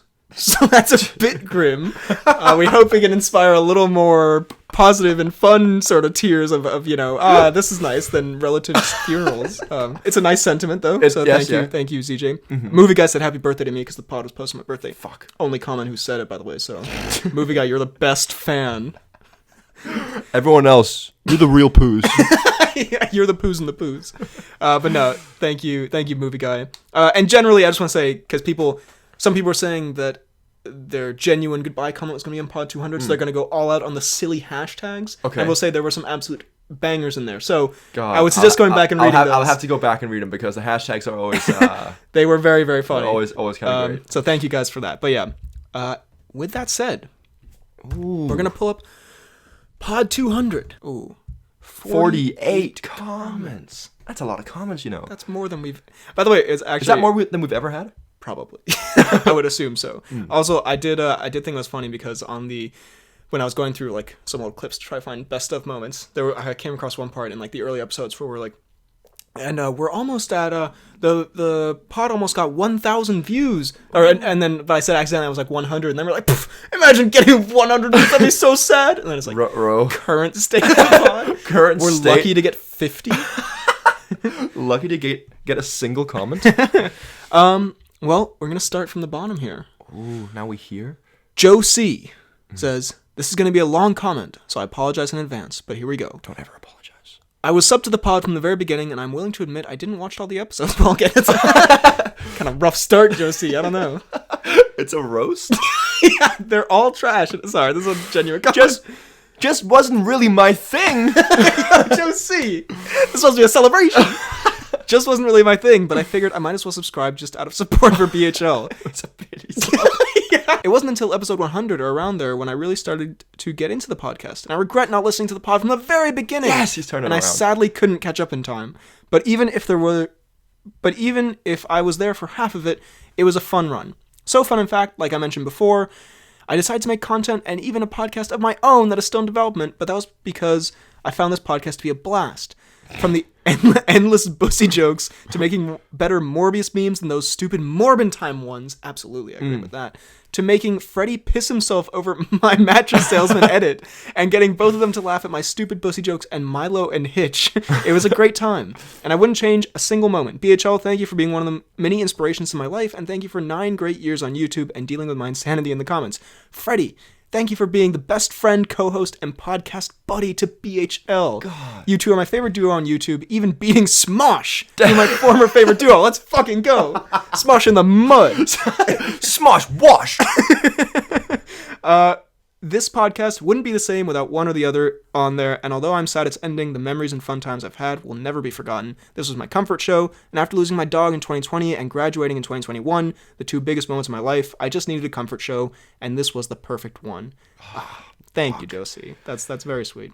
And to the commenters like Daniel, Kian, GC Green, AJ, Shelf Enthusiast, and many more, thanks for making the podcast even more entertaining, and I'm happy all of you are here in the end alongside me. It was a joy to be here. Farewell, and good luck in the future. #farewell, #goodbye, #thank you. Man, that actually kind of got me a little bit, I'm not going to lie. God damn it. Ooh. 11 replies. Oh, God. I see the hashtag starting here. Let's see. Daniel says, no thank you. I will miss our back and forth and our #Palooza. So one more for old time's sake. #pod200bussy. #this is the #1 pod. Joe C is the fucking king. #what a joke. Josie says, I'll definitely miss it too. #thank you, Daniel. #Daniel's the fucking goat. We just got bros in the comments here. #2 bussies, 1 Morbius. #we are done. Daniel says, #thank you for just being him. #what a Morbius. #what a hand. #what a joke. Josie says, Hashtag one Cnews, one Peacemaker, one pussy at a time. Is that a Punisher reference? I believe it's a Creed reference, perhaps. Is it? One it step, is. one What am I punch. thinking of? You're thinking the of Penny and Dime. GC Green says, hey, my guy, appreciate you, gonna miss this community. Josie says, me too, appreciate you as well. Keen says, thank you, Josie, for your incredible memes when I was dead out of ideas and just lazy. Hashtag Josie the GOAT. Josie says, it was an honor sharing the same humor as you. I'm happy you love the memes. Hashtag Keen the GOAT. Shelf Enthusiast says, love you guys, thanks for all the fun. Josie says, you too, man, loved the back and forth we all had. And Daniel says, heart emoji. Goodness! God. That is the thing I'll probably miss the most. It's just the absolute wholesomeness The community. of each, like in the community of each episode. Yeah, I think we'll talk about it a little bit later on, but yeah, the vibes in the comment section is like It's unmatched. truly unparalleled. JWink8699 says, this is also going to be a long comment. BHL, I've been subbed to your channel since I was a wee lad. I loved your videos, reviews, and your MCU timelines, and I'd always heard after your segment was done that you had a podcast. But at the time, I didn't listen to podcasts, so I just started listening to it in March of 2021. Man, I had no idea how much that pod would influence me. You talked about the topics I wanted to hear that not a whole lot of other podcasts talked about. And you guys were hilarious. It was very hard for me not to fall down at the floor at work laughing so hard because of Freddy's infamous tattoo story. I told my wife and my cousin about the pod, which may not seem like much, but I never tell people to listen to pods because you guys were the best. There were so many days when I would be sad or work wasn't going well, but then an episode of the Poorly Planned podcast came out and it would change everything. Don't forget about the impacts you've made on countless people. This is my first comment, but I wished I would have said something sooner. You guys are so funny and seriously one of the best podcasts I've listened to. It was very saddening to hear you guys were going to be done, but nothing lasts forever. You guys have had an amazing journey and you've come so far. Congratulations on 200 episodes. I will miss you guys a lot. A, fight and you may die. Hey, yo! Fight and you may die.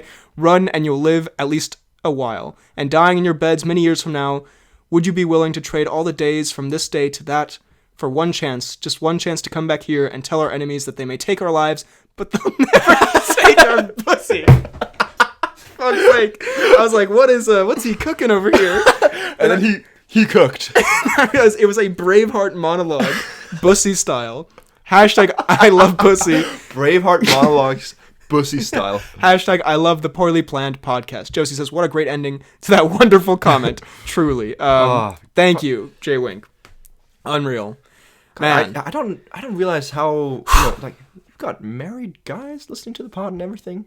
Yeah, man. That's crazy. I never really thought about it, but like, goddamn, yeah, so wholesome. Thank you so much. Thank you so much. NMS says, this was legitimately a great trailer for episode 200. Gave me more hype than 2/3 of the MCU movies this year. Plus an excellent needle drop. I'm sure the episode will live up to the hype. Thanks for all the laughs over the last 6 years. I still believe this to be the number one source of news for important world events like the Dwayne Vin Diesel beef and anything Tom Cruise says or does. I guess because in the lead up to this episode, because it was live streamed, you just had the thing playing over and over again. I see. Yeah, good point. Yeah, I was a little confused there for a second. But thank you, NMS. He did leave a comment on, I think, Pod 199 or something, about how he called us, like, he said, I saw an interview where Paul Giamatti was talking about the Tom Cruise cake, and I would have had no idea what it was about if I hadn't heard your segment. So thank you guys for being the best reporters in the world, or something like that. Now that's journalistic integrity. Yeah, right there. Thank you, NMS. Logan says, what a journey. I started listening when I was in 4th grade when the pod started, and I'm now in 11th grade. It was always the best feeling after a long week of school. I could listen to a new episode. Such an amazing podcast with so many funny moments. The podcast always gave me so much joy. I had fun sending out-of-context clips and then making an Instagram page of it. This pod will be missed, but happy I still have all the old episodes to still listen to. Hashtag Cruise will get you. Oh, damn. And so I guess this would be the Logan running the out of context Poorly Planned page. So also a delightful page. Thank you for that, and thank you for this comment, Logan. Thanks for listening. Kian. So, episode 200. Damn. Crazy to think I was just 14 stuck in the middle of the COVID lockdown when I stumbled upon some old BHL Hudson podcasts when I decided to fill my free time with, and then was prompted to tweet at BHL asking for its return. And then a couple weeks later, the Hobbs and Shaw podcast, episode 39, was posted. That was our return from our exile. Damn. But it wasn't till the Kingsman the Golden Circle episode, let's not forget the can's empty, when I really did connect with the podcast when you guys had me in stitches from laughing from minute 1 to 20. And since then, I created the podcast fan page half out of boredom from COVID, and it has been one of the decisions that I've been most proud of in my life. I've been able to connect with so many different and new people, over our love of this podcast, which at the time had less than 900 subscribers, and each time I'd post a meme or someone else would send in a meme to post, and all the comments would flood in, at times it was the best part of my day. This community has meant the absolute world to me these past few years, getting to interact with such legends as Josie, GC Green, Lele, Daniel, JC Cinematics, as well as many others, and I wouldn't change a second of it.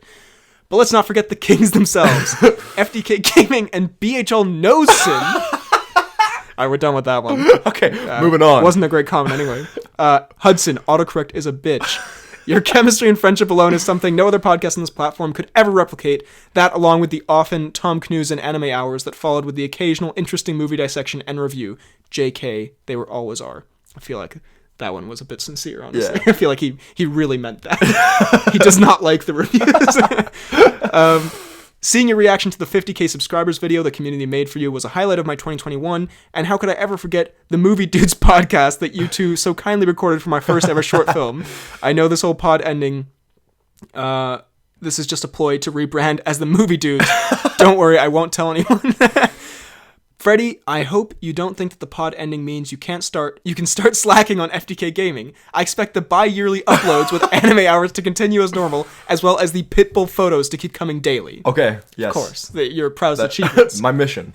Benedict, I truly wish you the best with your film career and one day hope to walk into a cinema and think, hey, that film was alright, and see directed by Benedict Hudson in the credits. Truly the most sincere form of flattery. You've got a bright future ahead of you, and I expect to see you at the Oscars one day. May Mes Mikkelsen see how obsessed you are with his filmography and decide to help a fellow Dane out. It's been a class 3 years, guys, and I'm sad that the can is empty on future pods, but you know, clears throat, maybe the real poorly planned podcast was the friends we made along the way. Thank you guys for everything you've done for me and so many other members of this community, and I wish you both the very best in your futures. Good luck from Ireland. Now for an encore. Hashtag what a joke. Hashtag what a bussy. Hashtag BHL Bussyson. Hashtag FDK Bussy. Hashtag end of the podcast. What a joke. Hashtag Freddy the Sweatmeister. Hashtag BHL Knows. Hashtag the Governor. Hashtag what an empty can. Hashtag BHL Pinocchio. Hashtag BHL and Freddy Bussy off. Hey yo. Alright. What even is a bussy off? Yeah. Also, I love this comment. Got me tearing up over here. Yeah. But can I just say? Yeah. He says that you're gonna become a big director and you're gonna be he's gonna walk into the cinema and see your movies, and he told me to keep posting Pitbull pictures. Yeah, that's really good. Yeah, I hope one day I'll see you at the Oscars with all the other celebrities. Freddie, keep up them bi-yearly fucking gaming uploads and Pitbull photos. You're the goat, you know. But very fitting. It is what it is. But Jenny, such a thank nice you, Kian. comment. Thank you, and we'll talk about the fan page. But you know, thank you for all your contributions to the pod. Truly. And Josie responds, appreciate you, man. Thanks for making a legendary meme channel, and your short films were really great. They really were. GC Green says, somehow, I never expected an actual end to the pod. I was tricked before near the end of 2020, and embarrassingly so, was way more emotionally affected than I should have been. You would never guess the relief on my face when Freddy walked through that door in pod 50 while opera music blasted, and more importantly, when my name was used as an example of the fools that would have been punked by the clickbaity title. You were right, I was punked. I'm very happy we got someone with that. That was a good operation. A classic prank. Since the beginning, this pod has been unbelievably funny and wholesome. I'll forever remember the first couple years of the pod, and the first piece of fan art I made. It was well before the glorious BHL face reveal, so a cartoonishly red-headed Freddy stood next to a black and blue silhouette of Superman holding a mic. I lost my mind when I saw it posted on BHL's Instagram, and even more so when I saw a comment on it from a random old dude, perhaps the BHL uncle or grandpa, saying, kids got a future. I don't remember what this was about. I don't know if my uncle or grandpa was commenting. I don't know if they have an Instagram. In my 12-year-old mind, this was hilariously the I've officially made it moment. When I should have been doing homework in 7th grade, I was making videos about the pod with a Spider-Man mask thrown over my face, which I thought hid my youthful double chin. It was all such a treat to hear you guys talk about fan art from all the followers, and even more of a treat to explain to my dad why I drew a big white gorilla with a random long-haired dude's head on top of it. I look back and cringe at a lot of my old posts, but there is this sense of sweetness and nostalgia that shields them from my harsh self-criticism. As you guys mentioned with TV shows like The Office and New Girl, I associate the podcast with such positive, formative moments in my life, such as bus rides on school trips, running local races, moving from middle school to high school, and getting through the pandemic. In middle school, at a time of feeling unsure and insecure about myself, I found so much comfort in joining the pod, as it reminded me that everything was going to be okay at the end of the day. Getting through the pandemic when life seemed to reach its lowest point and like it would never be the same, I found that when the pod returned, I was given the same comfort that I had in middle school, proving to me that things weren't so far gone from the best of times and would improve. I listened to the first episode during my very first year of middle school in 6th grade. Now as the pod is ending, I will listen to the last episode during my very first year of college, almost 7 years later. That's crazy. Which still doesn't feel real to me. It's almost kind of poetic, in a cringy, overly sentimental way. As I started to grow up, the pod grew with me, and as I'm just now learning how to live on my own, the pod is wrapping up. Going to miss this pod a lot, and the community it's built. I've loved every single episode, and I don't think I'll stop listening back for nostalgia's sake for a while. Hope to see many Ben and Fred watches and potential Christmas reunions in years to come. Thank you guys for the 6 straight years of laughs, and I wish you guys the best. Now imagine Freddy doing the theme song. Hashtag 2 goats in a pod. Oh, man.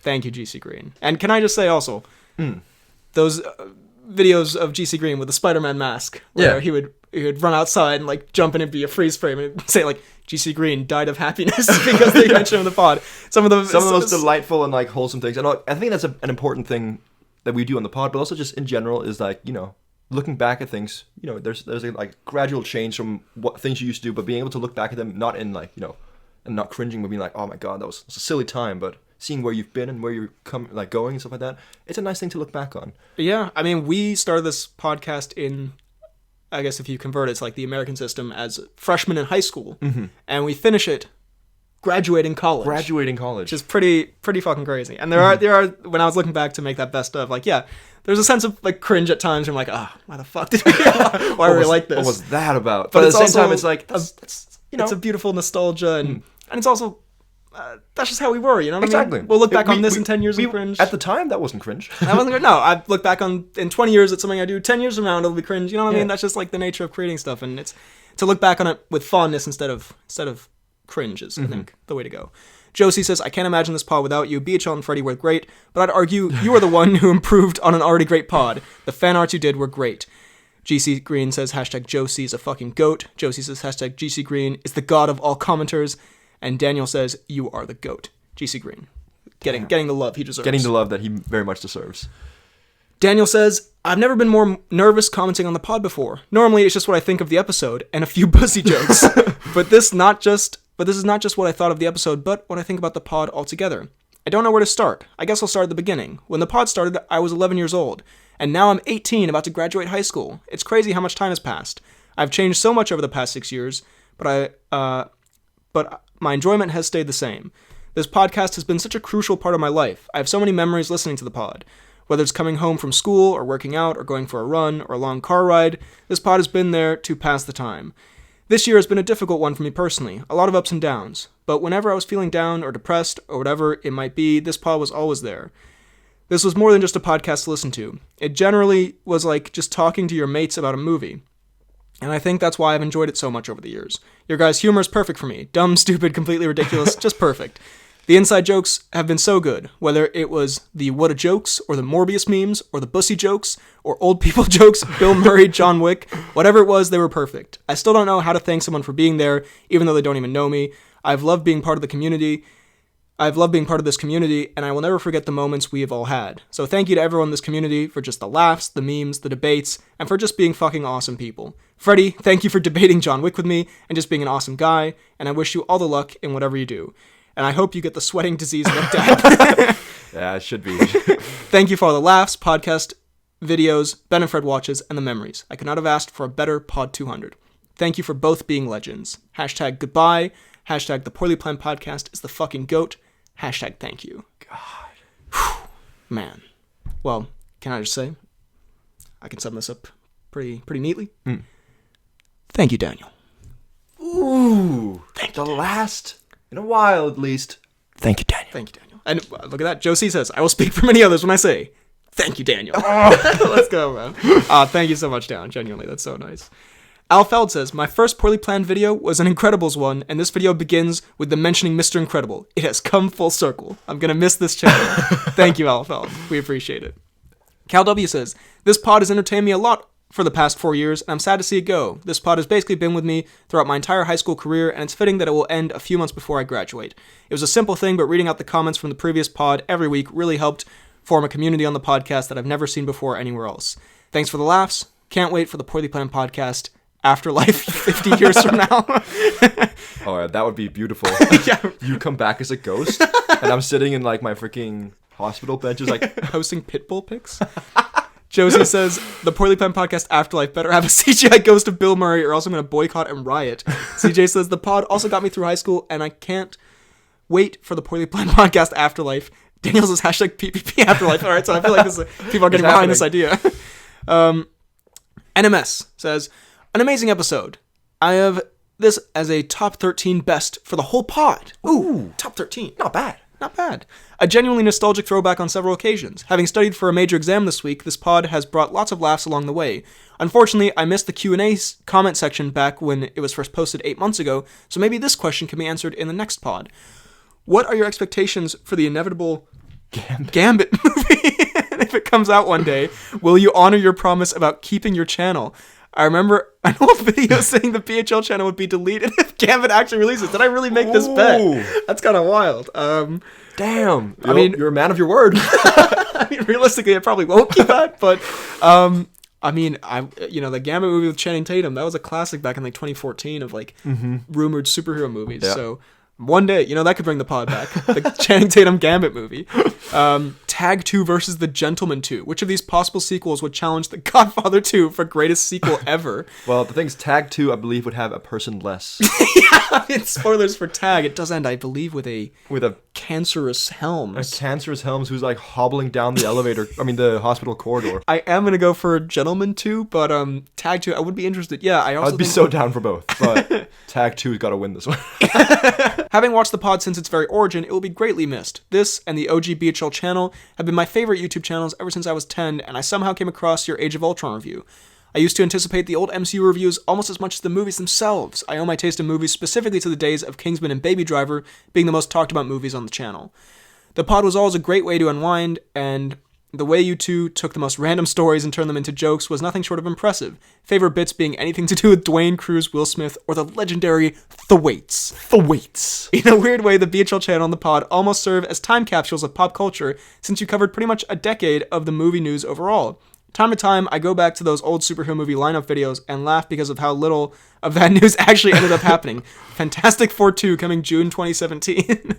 The day I started university, you posted the End of BHL Hudson channel video, so it felt like a real end of an era moment as I watched the channel and the pod and pod starting in elementary school and all through high school. Really can't stress how entertaining your videos were, and the effort was top-notch. Best of luck going forward. This was the quintessential online movie space. Hashtag Peacemaker. Not a joke. God. NMS. Thank you. Thank you so much, man. Bro. Fuck, man. Who? Anson. I feel like there's so much that I could say when it comes to the end of the pod. I have so many amazing memories from the show. Up until earlier this year, the Poorly Planned Podcast was the only podcast I ever listened to. It was a very sudden decision for me this year to dive more into the world of podcasts, and I've been happy to find several new favorites, but nothing will ever top this for me. Okay, goody. Say yeah, I was gonna say. I was about to write here. I was like, hey, yo. And I'm happy to say that you guys have gone way down into my likes. You guys are maybe in the bottom 20. I don't know. The bottom 20. It's like I was unintentionally preparing for what would be an incoming newfound absence. I remember listening to the first episode while walking around with a metal pipe and smacking trees in the tree line around my house. Just a 13-year-old kid living on a farm all the way back in May 2017. I listened to most of the early pods while mowing the massive lawn that is on said farm. My family would all see me laughing hysterically as I slowly rode on the mower. A very confusing sight for sure.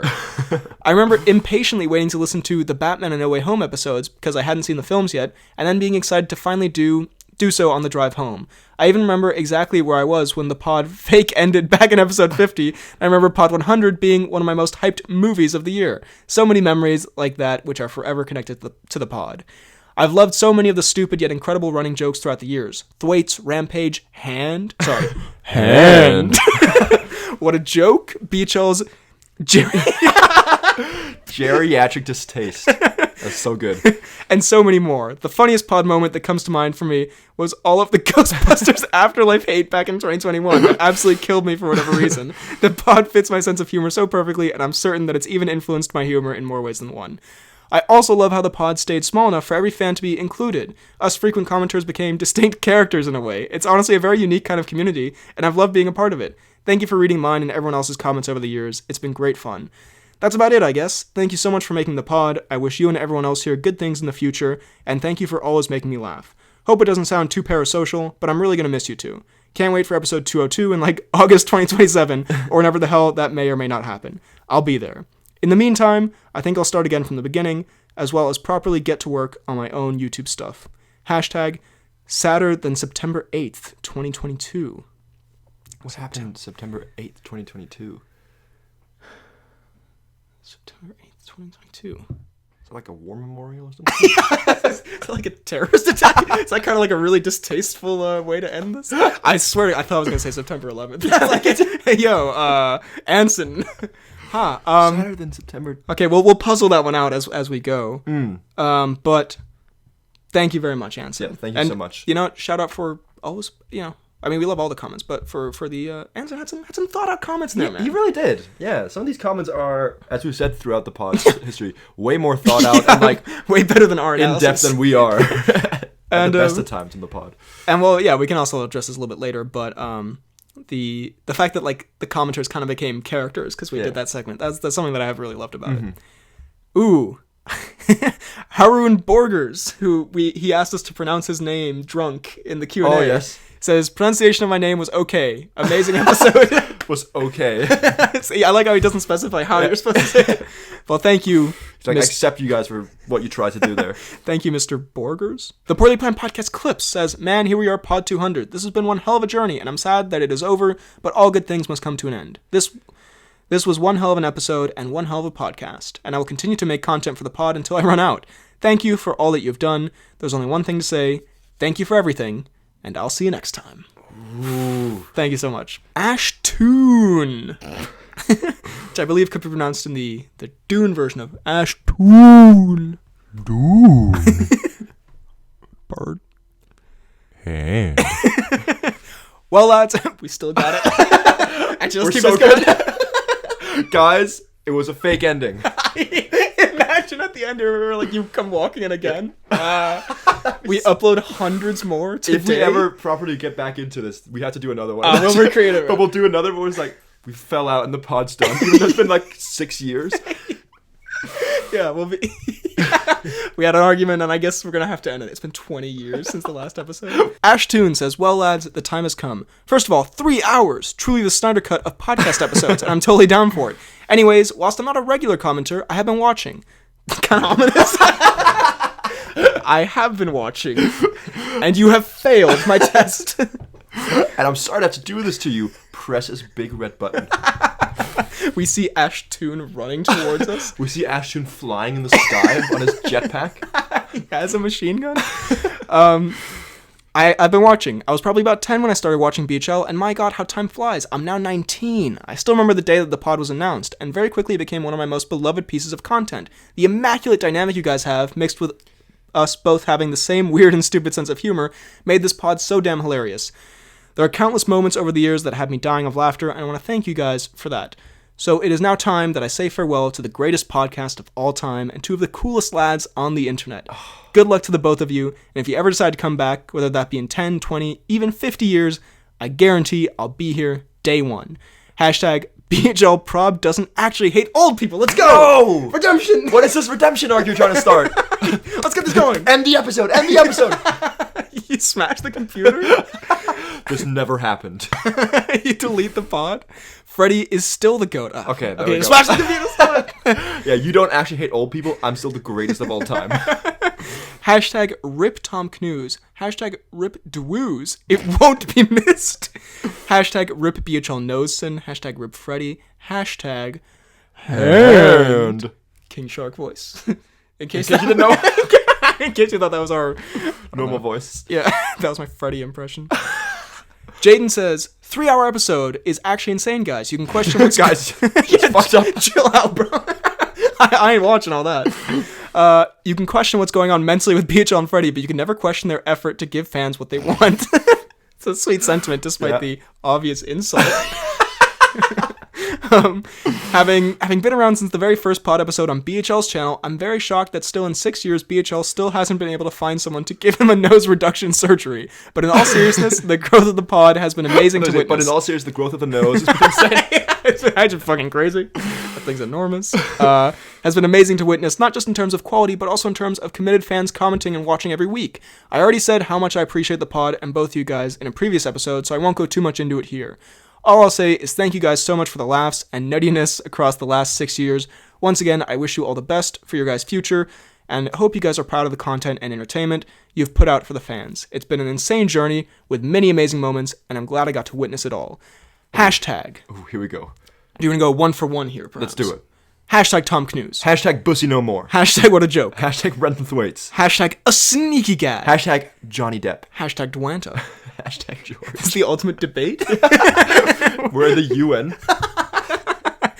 Hashtag It didn't hit any vital organs. Hashtag Big Willie Style Award. Hashtag It's already in the patient's mouth, son. Hashtag Blanta. Hashtag Tafaz. Hashtag Morbius. Hashtag Dune. Hashtag The Poorly Planned Podcast is a shout, you know. Ooh. Hashtag Fuck. Hashtag Part of the Journey is the end. Hashtag Swarms. I thought that's such like a beautiful end note, and then just the post-credit scene of hashtag Swarms. Hashtag Sweaty Freddy. Hashtag Freddy the Anime Savant. Hashtag BHL the Trivia King. Hashtag This podcast was legendary. Hashtag Thank you guys. Hashtag The Poorly Planned Podcast is not a joke. God. Wow. Great stuff. Thank you, Amazing. Jaden. Oh my god. GC Green. Everyone. Will Smith hitting Chris Rock was the most iconic slap in history. Freddy, hold my tortilla. I love that segment as well. It's That so was. funny. I have to say, I did get from friends who watched Pod 200. They did say these slapping bits were their favorites. ZJ says. Also, one of my friends said, "Yeah, the quiz part did kind of drag," which was kind of fair. I'm not gonna lie. ZJ says, "Great episode that straight up had me dying at points. Hashtag pod in a pod in a pod. Hashtag peacemaker what a joke. Hashtag bussy forever." I've been saving this sappy comment since BHL retired the BHL Hudson channel, so here I go.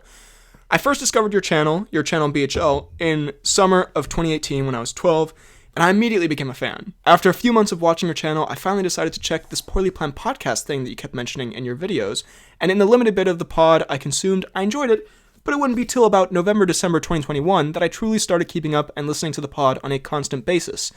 In that time, the pod quickly became one of my favorite things to listen to, and along with that, it helped me get through the weeks at the time, because some weeks, due to stress from school or other things, I would know that at the end of the week, there would be new episodes of the pod that I could listen to brighten my days. This pod helped me get through my sophomore and junior years of high school, and I'll always remember that. Second to last, I wish you two well in all your future endeavors. FDK, I hope the thing that you do post-uni you find success in. And BHL, I hope one day that I can walk into a movie theater to watch a movie, and at the end, I see your name credited as director.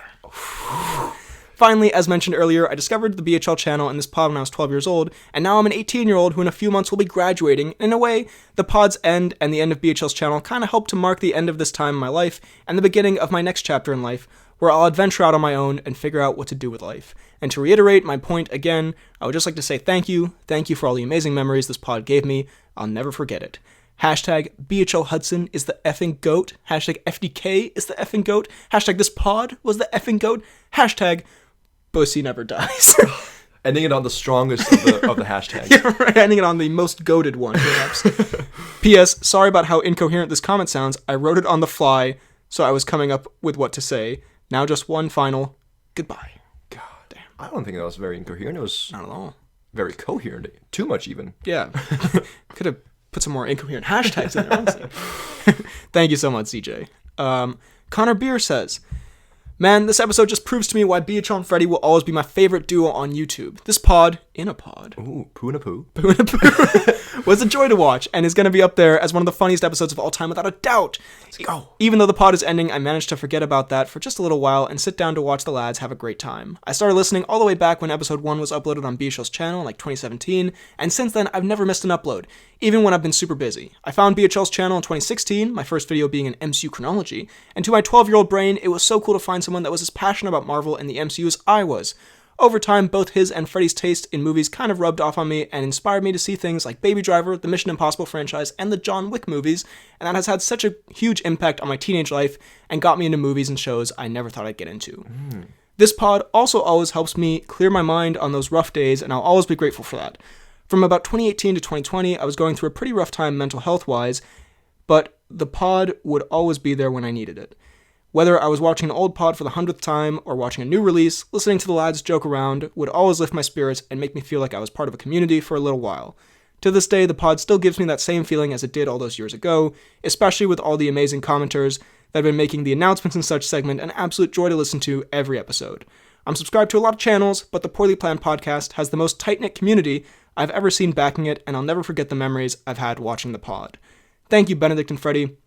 It may sound crazy, but you really have changed my life. I'll love you both forever for it. I wish you the best of luck to you both. I wish the best of luck to you both. You deserve it. Okay. Man. UN debate here again. Hashtag what a joke. Hashtag, of course, the wolf flies. Bring it back. Hashtag, he's definitely bigger. Hashtag bussy. Hashtag I heart pussy. Hashtag Beachel hates old people. Hashtag Freddy's sweaty. Hashtag Slight left turn. Hashtag cocaine pussy. Hashtag Morbius. Hashtag more BSC. Hashtag Pussin' in Boots. Puss in Boots. But seriously though, lads, hashtag the Poorly Planned podcast is goated. Hashtag I love this pod. Hashtag thank you. Well, hashtag thank you, Connor Thank you, Beer. Connor. God damn. Whew. Oh, it's a lot. It's a lot, man. It's a lot to take in. Whew. We will, we'll say thank you each comment so that, and we'll kind of take the general messages at Yes. the end and talk about it all. For sure. But thank you all so far. Thank you all so far. JD Adams says, the Poorly Planned has been an inspiration to us all. Thank you guys. I even got to know some online friends through it like GC Green and Pierce, who I've talked to for years and years now. Thank you everyone for making the pod such an inviting and fun community. I've been here since the beginning and enjoyed every minute. Thank you all. Thank you, JD Adams. Thank you, JD Adams. Shelf Enthusiast. What a journey it's been. I'm going to seriously miss commenting and listening to new episodes. This podcast has meant more to me than you can really understand, especially this year, but I'll try to explain. This year's been hard, moving in on my own, trying to balance school and work and personal life, being transgender and without the money or resources to fully transition, as well as living in a somewhat unaccepting environment. Needless to say, I've had easier years, but your guys' podcast became such a comfort for me during this time, and commenting on new episodes and interacting with the people in the comment section, who I also appreciate greatly and will miss interacting with, was such a fun way of engaging with your guys' content. Especially during long drives and work, listening to an episode made getting through those a lot easier. So from the bottom of my heart, thank you for everything this channel has made. As a longtime fan, this will forever hold a special place in my heart. Finally, I just want to recommend a couple shows, since this will probably be my last chance to do so. Cowboy Bebop. I hear great things. The perfect anime to get into if you're not into anime, and if you are into anime, it's still just as good. It's about a group of bounty hunters in space, and each episode is a new bounty they try and collect, usually going poorly. It's very short with only 26 episodes, but in that time, there are so many great characters, fun episodes, and a deeply emotional conclusion that still brings me to tears every time I watch it. The Legend of Vox Machina. I believe I've mentioned this before, but I think this is the perfect show for you guys. It's based on the Dungeons & Dragons podcast Critical Role and the game they played on said podcast. Critical Role is a group of professional voice actors who you may have heard in animated shows, video games before. They all return to reprise their roles in the show as the characters they themselves played in the game. The show is fun, goofy, high stakes, wholesome, emotional, and super bloody, violent, and vulgar. It's basically the Dungeons & Dragons movie if it was extremely R-rated. Hell of a fun time, highly recommend. Currently has 2 seasons with a 3rd on the way. That does sound like kind of a banger. That sounds kind of like a not huge gonna lie. banger. Thank you guys so much for everything again. I'm going to miss this podcast, but I will always cherish the memories I have associated with it. It truly means the world to me. Love, Shelby. Thank you so much, Shelby slash Shelf Enthusiast. Thank you so much. Thank you so much, and good luck with everything. Liam says, best episode of the podcast, hands down. Ooh. Been listening to the pod for 2 to 3 years now, and it's been an amazing show. Poorly Planned is the only podcast I listen to, so it will be tough finding something to replace something so iconic. Sad to see it go, but it was a hell of a ride. Hashtag Bussy, hashtag BH Legend, hashtag FDKW. Let's go. Let's fucking go. Thank you, Liam. Ozek says, University architects, how about we place these pods on campus for students to have their own private study space to focus on their academics and contribute to the intelligentsia of society? Peach on Freddy. Pod in a pod. Poo in a poo. Yeah, we really ruined Sterling University. But truly, this was an amazing episode. All the cutaways were so fun. The banter was fabulous. And as always, and Freddy's Les Grossman dance is quite the fan service. Obviously on the same level as Food Wars. Goodness. Damn, I never thought of me becoming a thirst trap. Yeah, that's a bit of a wild one, I would say your Morbius dance was I would think so as well. almost more thirst trap worthy. I don't usually comment, but with such an incredible episode and momentous occasion, I feel as though I must. I first watched BHL when he released the new Batman suit revealed video, and my first thoughts were, what a cheap-ass motherfucker using an iMovie intro. I remember that video, too. Very quickly, though, it became one of my favorite channels, not only for its uniqueness, the chronology videos... cheap-ass motherfucker. The chronology videos are goated, but also its genuineness. It just felt like there was so much passion and enjoyment behind every video. This, without a doubt, carried over and was even enhanced in the Poorly Planned podcast. The dynamic, humor, and self-awareness you guys... have always had kept the pod funky fresh. Ooh, gotta bring that back as like our slogan or something. Yeah, do a few more episodes. There's been plenty of moments over the years that had me in stitches, and it's been a pleasure to grow up with them. You are both some of the funniest mates on the internet. Thank you for taking the time to edit and record these pods, and thanks to everyone else here for making this a cozy little community. I'll be sure to be here if you ever decide to come back or announce any new content you individually make. But for now, good luck from Australia. Hashtag pod in a pod in a pod. Hashtag the pussy lives on. Hashtag what a bussy. Hashtag BHL definitely actually truly hates old people. No, we almost went on a redemption. Hashtag common BHL and FDKW. Hashtag 2 goats for real. Hashtag so long. P.S. For nostalgia, just thought I'd list my top 5 fave pod episodes, not in any particular order, and excluding Ben and Fred Watch. Okay. Number 5. Episode 125, the Ant-Man and the Wasp Quantumania review. Ooh. I do believe that is episode 175. But I was going to say, at 125, I was like, that was a while ago. But I do enjoy that one. Episode 109, Best and Worst Superpowers. Number 3, episode 100. Number 2, episode 53, X-Men Movies Quiz. Why? I have no memory of that one being very good, but I'm glad you liked it. And number 1, episode 192, Barbie and Oppenheimer. Oh, and now... 200. Pod 200. Let's fucking go. Well, thank you so much, Ozek. Anson says, let's see, put some time codes here. Let's go. Like, smile wave? Oh, yeah. The maniacal Sterling laugh? Yeah, whoever's doing that is legitimately horrifying. If I heard that laugh alone in the woods, I wouldn't even have time to be scared. I'd just faint immediately. True. And then another is also pure terror. Okay. God damn it! Had to be done. That is quite the screenshot. It is Freddy turning in slow-mo, covered in cream. In 0.5. Yeah. Horrifying. JC Cinematics. Thanks for including my videos at the end. I wonder if BHL, how do they compare to stuff you've seen in film school? Also, I just want to say thank you both for this incredible show. I listened to this pod ever since it started in 2017, which means I had this pod throughout middle and high school. Middle school and high school weren't the best for me, so having this podcast really helped me. This podcast showed me I'm not the only one who views movies the way I do. It's cathartic in a way that it's ending the year I start college. See, it feels like a common theme here. Yeah. Thank you, Ben and Fred. I'll give the pod and BHL shout out in my Oscars speech. That is, if BHL is... I thought I was going to say, that is if BHL hasn't won an Oscar already. But no, that is something much more realistic is being said here. If BHL isn't cancelled for ageism. And thank you again, JC, for the edits. And how do they compare to stuff you've seen in film school? I'm not going to lie, there are a lot of people in my film class who can't edit for shit. Just putting that out there. So already there, so, a huge step up. Yeah, so you would be in the top tier. Okay. Do you, for old time's sake, would you like to read this one, and then I'll read the last one? Ooh, I like it. I like it. I shall. Give. Pod 200. From Movie Guy. From Movie Guy, yes. Movie Guy says, Pod 200. Damn. I remember watching the pod the first day it came out in the summer of 2017 on BHL's channel as an 11-year-old about to start secondary school, and now I'm about to finish secondary school next summer.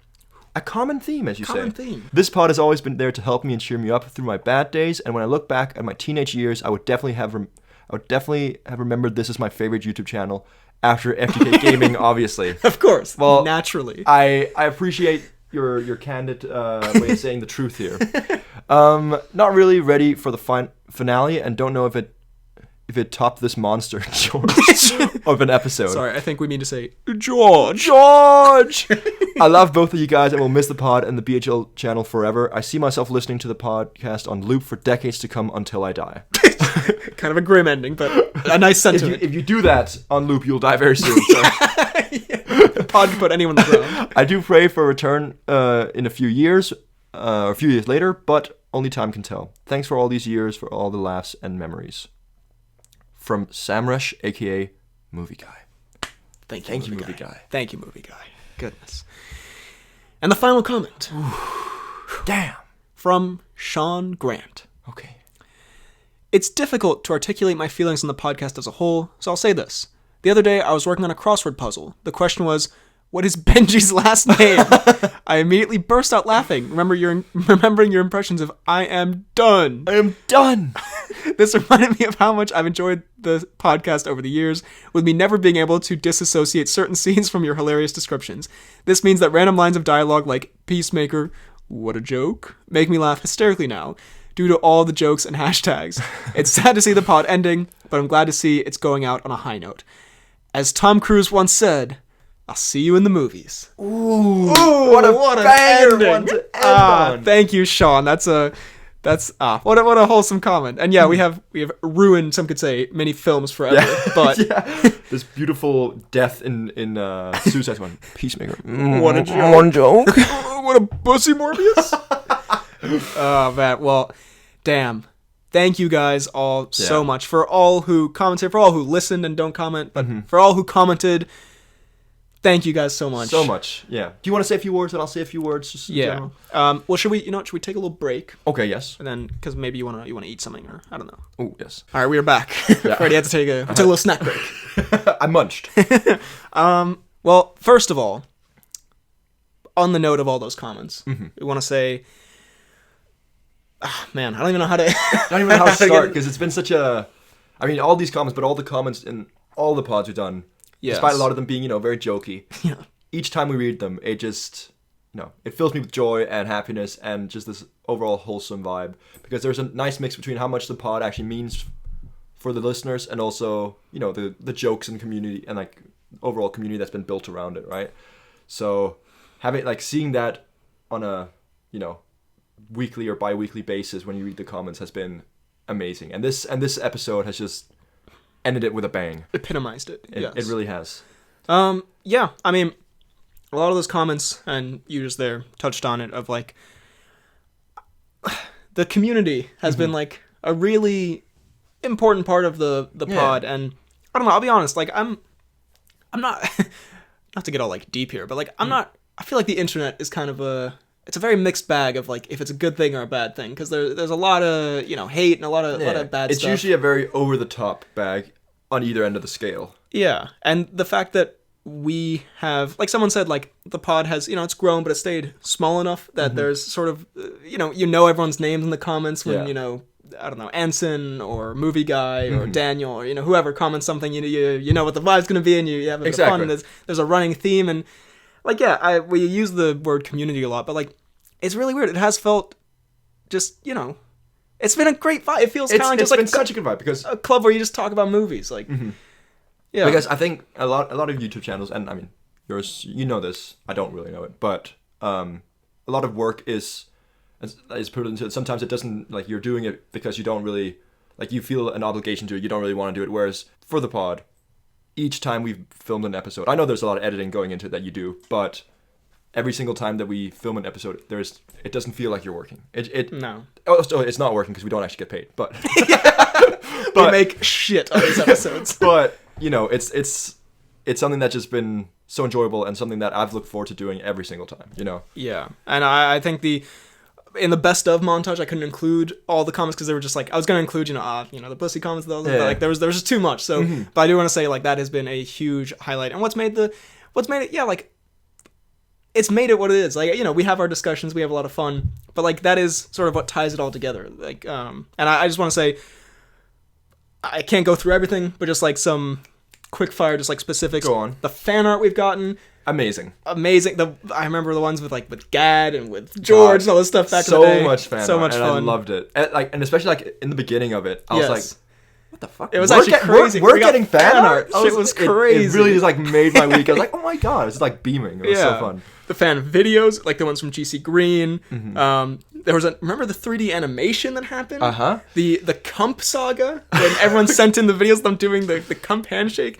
Movie montages, various stuff. The fan video for 50K. All that stuff's been incredible. The memes. We got 2 fan pages and an out of context page. Thank you, Kean. Thank you, Pierce. Thank you, Logan. I mean, yeah, thank you, and all the comments on that and all the memes. The funny running jokes, the traditions. Also, having people like meet/become friends, online with. I remember there was like a group chat, and people in the comments, clearly have like a great rapport with each other, and just great rapport and like similar senses of humor. And another thing, like next to the fan art that I found just kind of insane when we like really got the pod up and running, is that the people in our personal lives, we're great friends with them, but they often look at us and are like, what the fuck are those guys talking about? These clowns need to shut up, right? Yeah. And then we basically just kind of like bring that to the pod, and then for other people to not have that reaction, just get it and just be part of that joke and have similar humor is so fun. Yeah, no, that we have this little community of people with the same broken, like stupid sense of humor and love of movies. Yeah, very specific. It's a niche vibe thing to get in there. It's been lovely. And also, real quick, I just want to give a quick shout out to Luke and Alexis, who made the Cnews theme song and theme video, respectively, and Kian for making the anime intro. The best. It didn't see many episodes, but when it was there, goddamn, boy, was it special. So yeah, thank you guys so much. The pod wouldn't have been what it is without you. We appreciate the funny comments, the nice messages. Yeah. And like it's just been, and like it's been so nice. It's been so nice, and like some people touched on it as well. Like it's helped them through different things in their life, and like filming it with you, always a highlight of the week or day or anything, right? But also if there's ever like a tough spot, I know we've talked about this, in a tough spot, or just wanting to like kind of unwind a bit. Sometimes I'll just go back and listen to an episode and just hear me and my best friend having the best of times, and it's beautiful. And if we can give that to other people that can lift them up in certain times. That's honestly why I made that best of video, because I thought, like, also for me as well, like, it's something, if I'm having a rough day or something, I have a little thing where I can just skip through it and just be like, remember that bit. So yeah, thank you guys so much. In terms of the future of the pod, I'm going to touch on this. We're back, baby. We're actually not going anywhere. God, that'd be such a dick move. We have 80 more quiz episodes. Well, I thought of the perfect metaphor here. Okay. For what this is. Even though, I don't want to... Generally, I don't encourage, like a parasocial kind of thing. But for the sake of this metaphor, and also, it's a community, so, as we talked about. For the sake of this metaphor, I think you can view the pod as a friend who you knew for a piece of your life, a part of time, who then goes away, leaves the country, goes somewhere else. Yeah. You don't see him anymore. You don't expect to see them. You had a fun time. You don't expect to see them anymore. Maybe occasionally you run into them somewhere and you're like, oh, let's get a coffee for 20 minutes. You sit down, you talk, and then you go like, oh, that was nice. Yeah. But you don't expect it. You don't expect it. And if you never saw him again, you had a fun time. You had a nice time. A beautiful way to say it. Yeah, exactly. We are going. Yeah. Like, I think this is an ending. But I also, as we've stressed, we're not dying. Yeah. We still have access to the channel. I bought a gun. Well, actually, one of us is. It's been a good run, buddy. But, if there's a possibility, if we get the itch for it, if never say never. If Morbius 2 comes out. God. We really want to do a Ben and Fred watch. Or maybe, someone mentioned a Christmas reunion. That could go kind of hard. There's like an end of year. That could go very hard. You see us once a year or something. But again, don't expect anything. We are heading off. I'm still in Letterboxd, and you can see our future careers develop, perhaps. World famous director, writer, world famous Pitbull poster. But whatever we end up doing. And again, I will stress, I do have just like, again, no promises, but just there is a fun image in my mind of like 10 years down the road or something. We're both doing our careers, established in our adult lives, and we're just like, you know what? Let's just do a cheeky pod. So I love it. So yeah, don't expect anything. This is the end, but stay subscribed. Yeah, that's how. Don't unsub, please. We beg. This publicity stunt would fail desperately if they all unsubscribed. When we return in 2 months, we can't have them all have left. And finally here, I thought we could briefly talk about the pod for us Yes. as men, As young boys. as boys to men, as we went. Well, you know, just what it's meant to us over the years. I just want to say, on a couple levels, Please. on a professional level, I guess, as I've touched on, but my professional goals in life are to create. You know what I mean? I want to make people feel the same way that I've felt watching my favorite pieces of media. You know, the ways you feel watching your favorite films, favorite shows, whatnot. I can go in a lot of different directions. And one of them was, I loved The Weekly Planet, and we both have sitcoms that we love as comfort shows. Because when people leave these comments about, I listened to it while I was coming home from school or when I was on a long road trip and when I was in the gym and all this stuff, like, I know exactly what that was me with The Weekly Planet. And, like, the idea that we could do that for other people is genuinely incredible to me. Is awesome. And is I think, like, hopefully, if things go to plan, will be like a really beautiful first part of, a career in entertainment. Hopefully. Yeah. Not hopefully. Definitely. Come on now. My guy. And just, again, all the comments, all the support. That's the thing also. I feel like all the support has been, like, incredible. Just, it's been very encouraging. Like, as a guy who started making YouTube videos when I was, 11, I could have gotten a ton of comments with, like, fucking kill yourself. And, like, never again engaged in the entertainment world. But the fact that we made this show and there's been so much support, it really has helped me, helped encourage me to, in the direction of what I want to do. Yeah. And that means a lot. That means a ton. And in terms of just our friendship, It's been a pillar. We'd known each other for like a couple of years when we started the pod. It's been a part of our friendship for like most of our friendship, like It's 90% of it. And it's been a big part of it. It's given us more chances to hang out and to get to know each other. Exactly. Like, as stupid as it sounds, we really have kind of gotten to know each other in ways I never thought we would through the pod, right? And I still remember because, like, even, it's obviously grown exponentially since then, but your channel, when we first, like, started, like, hanging out, I was like, oh my god, this is so impressive, so cool. And then when you suggested the pod idea, I was, like, over the moon. I was a little nervous, of course, because I was like, what? You've seen FTK Gaming. The quality of that is way better than what you want to do, so I don't know how I would cope. Outshine you tenfold. I don't want to do that to you. But so, like, I was so on board for it, but I didn't know what to really expect, right? And from when we started to now, like, everything I could ever possibly have imagined to happen with this, like, channel has just been blown out of proportion in every, like, good sense of it, right? It was like we did it when we were in school together. That's when we started, and then we both went to separate, like, high schools, I guess. And that was obviously, like, a little bit of a little tough continuing it then, and then even more so when we then moved to different countries. But the fact that we then kept that going as we were moving from country to country and still talking, like, every week, just, I didn't need an excuse, but it was an excuse to sit and talk to my boy and just kind of keep each other updated in each other's lives and create really fun things, because, like, we usually do talk a lot about movies anyways. So so recording that and then putting out for other people to enjoy as well, it's a beautiful little thing. Yeah, it's gonna be kind of crazy going back to talking about movies in our personal lives, because we've for 7 years now save it for the pod. It's like I don't know. Yeah, I see a Tom Cruise story, I'm gonna just talk to you about it in real life, I guess. I don't know. If I ever see anything weights related, what will I do? Where's my outlet? This is how the pod comes back. Every single time, any single movie thing, we just cannot function in real life. We're going through withdrawals. I saw Dwayne news. I need to tell him, but I can't tell him normally. Super awkward. We sit there, thumb twiddling.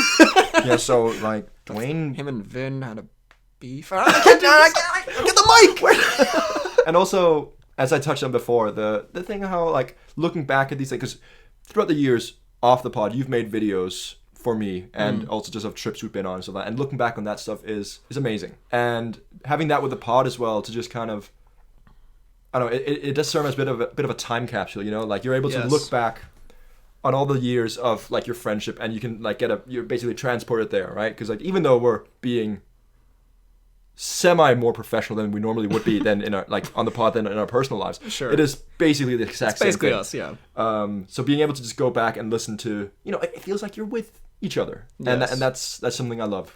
I did drunkenly in a pub recently, and this was a really Shit myself completely. haven't been listening to a fucking word you're saying. Yeah, shit on the floor recently. It was like 10-minute monologue. Man, I lately just pissed myself. It's been happening a lot more recently. I should see a doctor or something. Just couldn't give a fuck. No, I was gonna say, and this is like the sort of like the most like dark extreme version of it, which was pointed out to me. But I was saying like, you know what? Because I was talking about the pod ending. I was saying like, if in a number of decades, Freddy dies. I was saying like, to have the time capsule of like being able to go back and listen to like basically 200 various just hangouts where we were talking about movies is amazing. And of course, you don't have to die for that to happen. It's just like whenever, and this has happened over the years, whenever we aren't able to talk for a period of time, whatever, just throw on a pod. It's like we're hanging out, and it's something I don't think many people have. And I feel very, very lucky and fortunate to be able to look back and just, because you got like, that's also like, I'm a man who loves taking pictures, right? Yeah. So like, obviously I feel like I live the memories very, very well in the moment, but having them to be able to look back on an extra sense of joy, Yeah. And it's, yeah. Of course our friendship, exists outside of the pod, and that's developed in its own ways. But it just, when we're friends, again, decades from now, when we're in our 70s and we're still friends, we will remember the podcast as a huge part of the start of our friendship. True. And something that I think the note that I would like to end on really is, of course, I want to say it has helped me get through, some rougher periods, as people have mentioned in the comments as well. But I just want to say, it's been so fucking fun. It's been so good. I've had an absolute fucking blast doing this. Genuinely. Me too. And there is nobody I would have rather done it with than you. Man, right back at you. Bring it here. Thank you, man. Thank you. Man, Fuck. what a ride.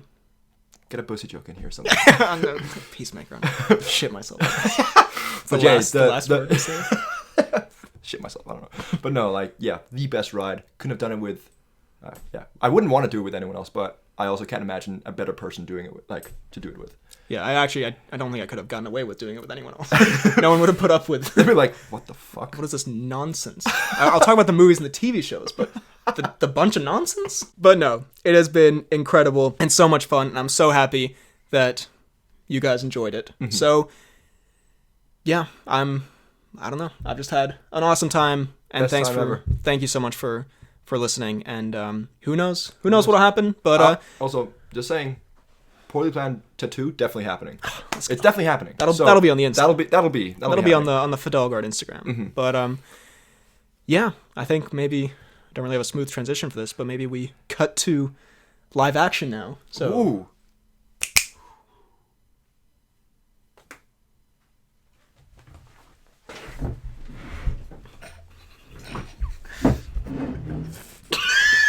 That's so awkward.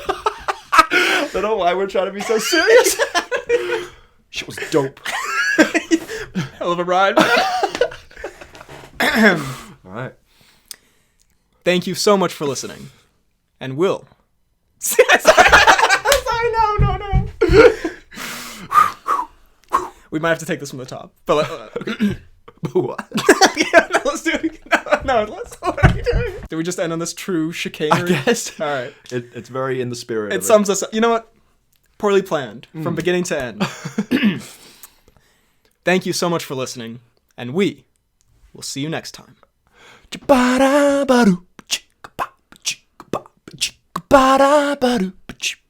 Poorly Planned Podcast.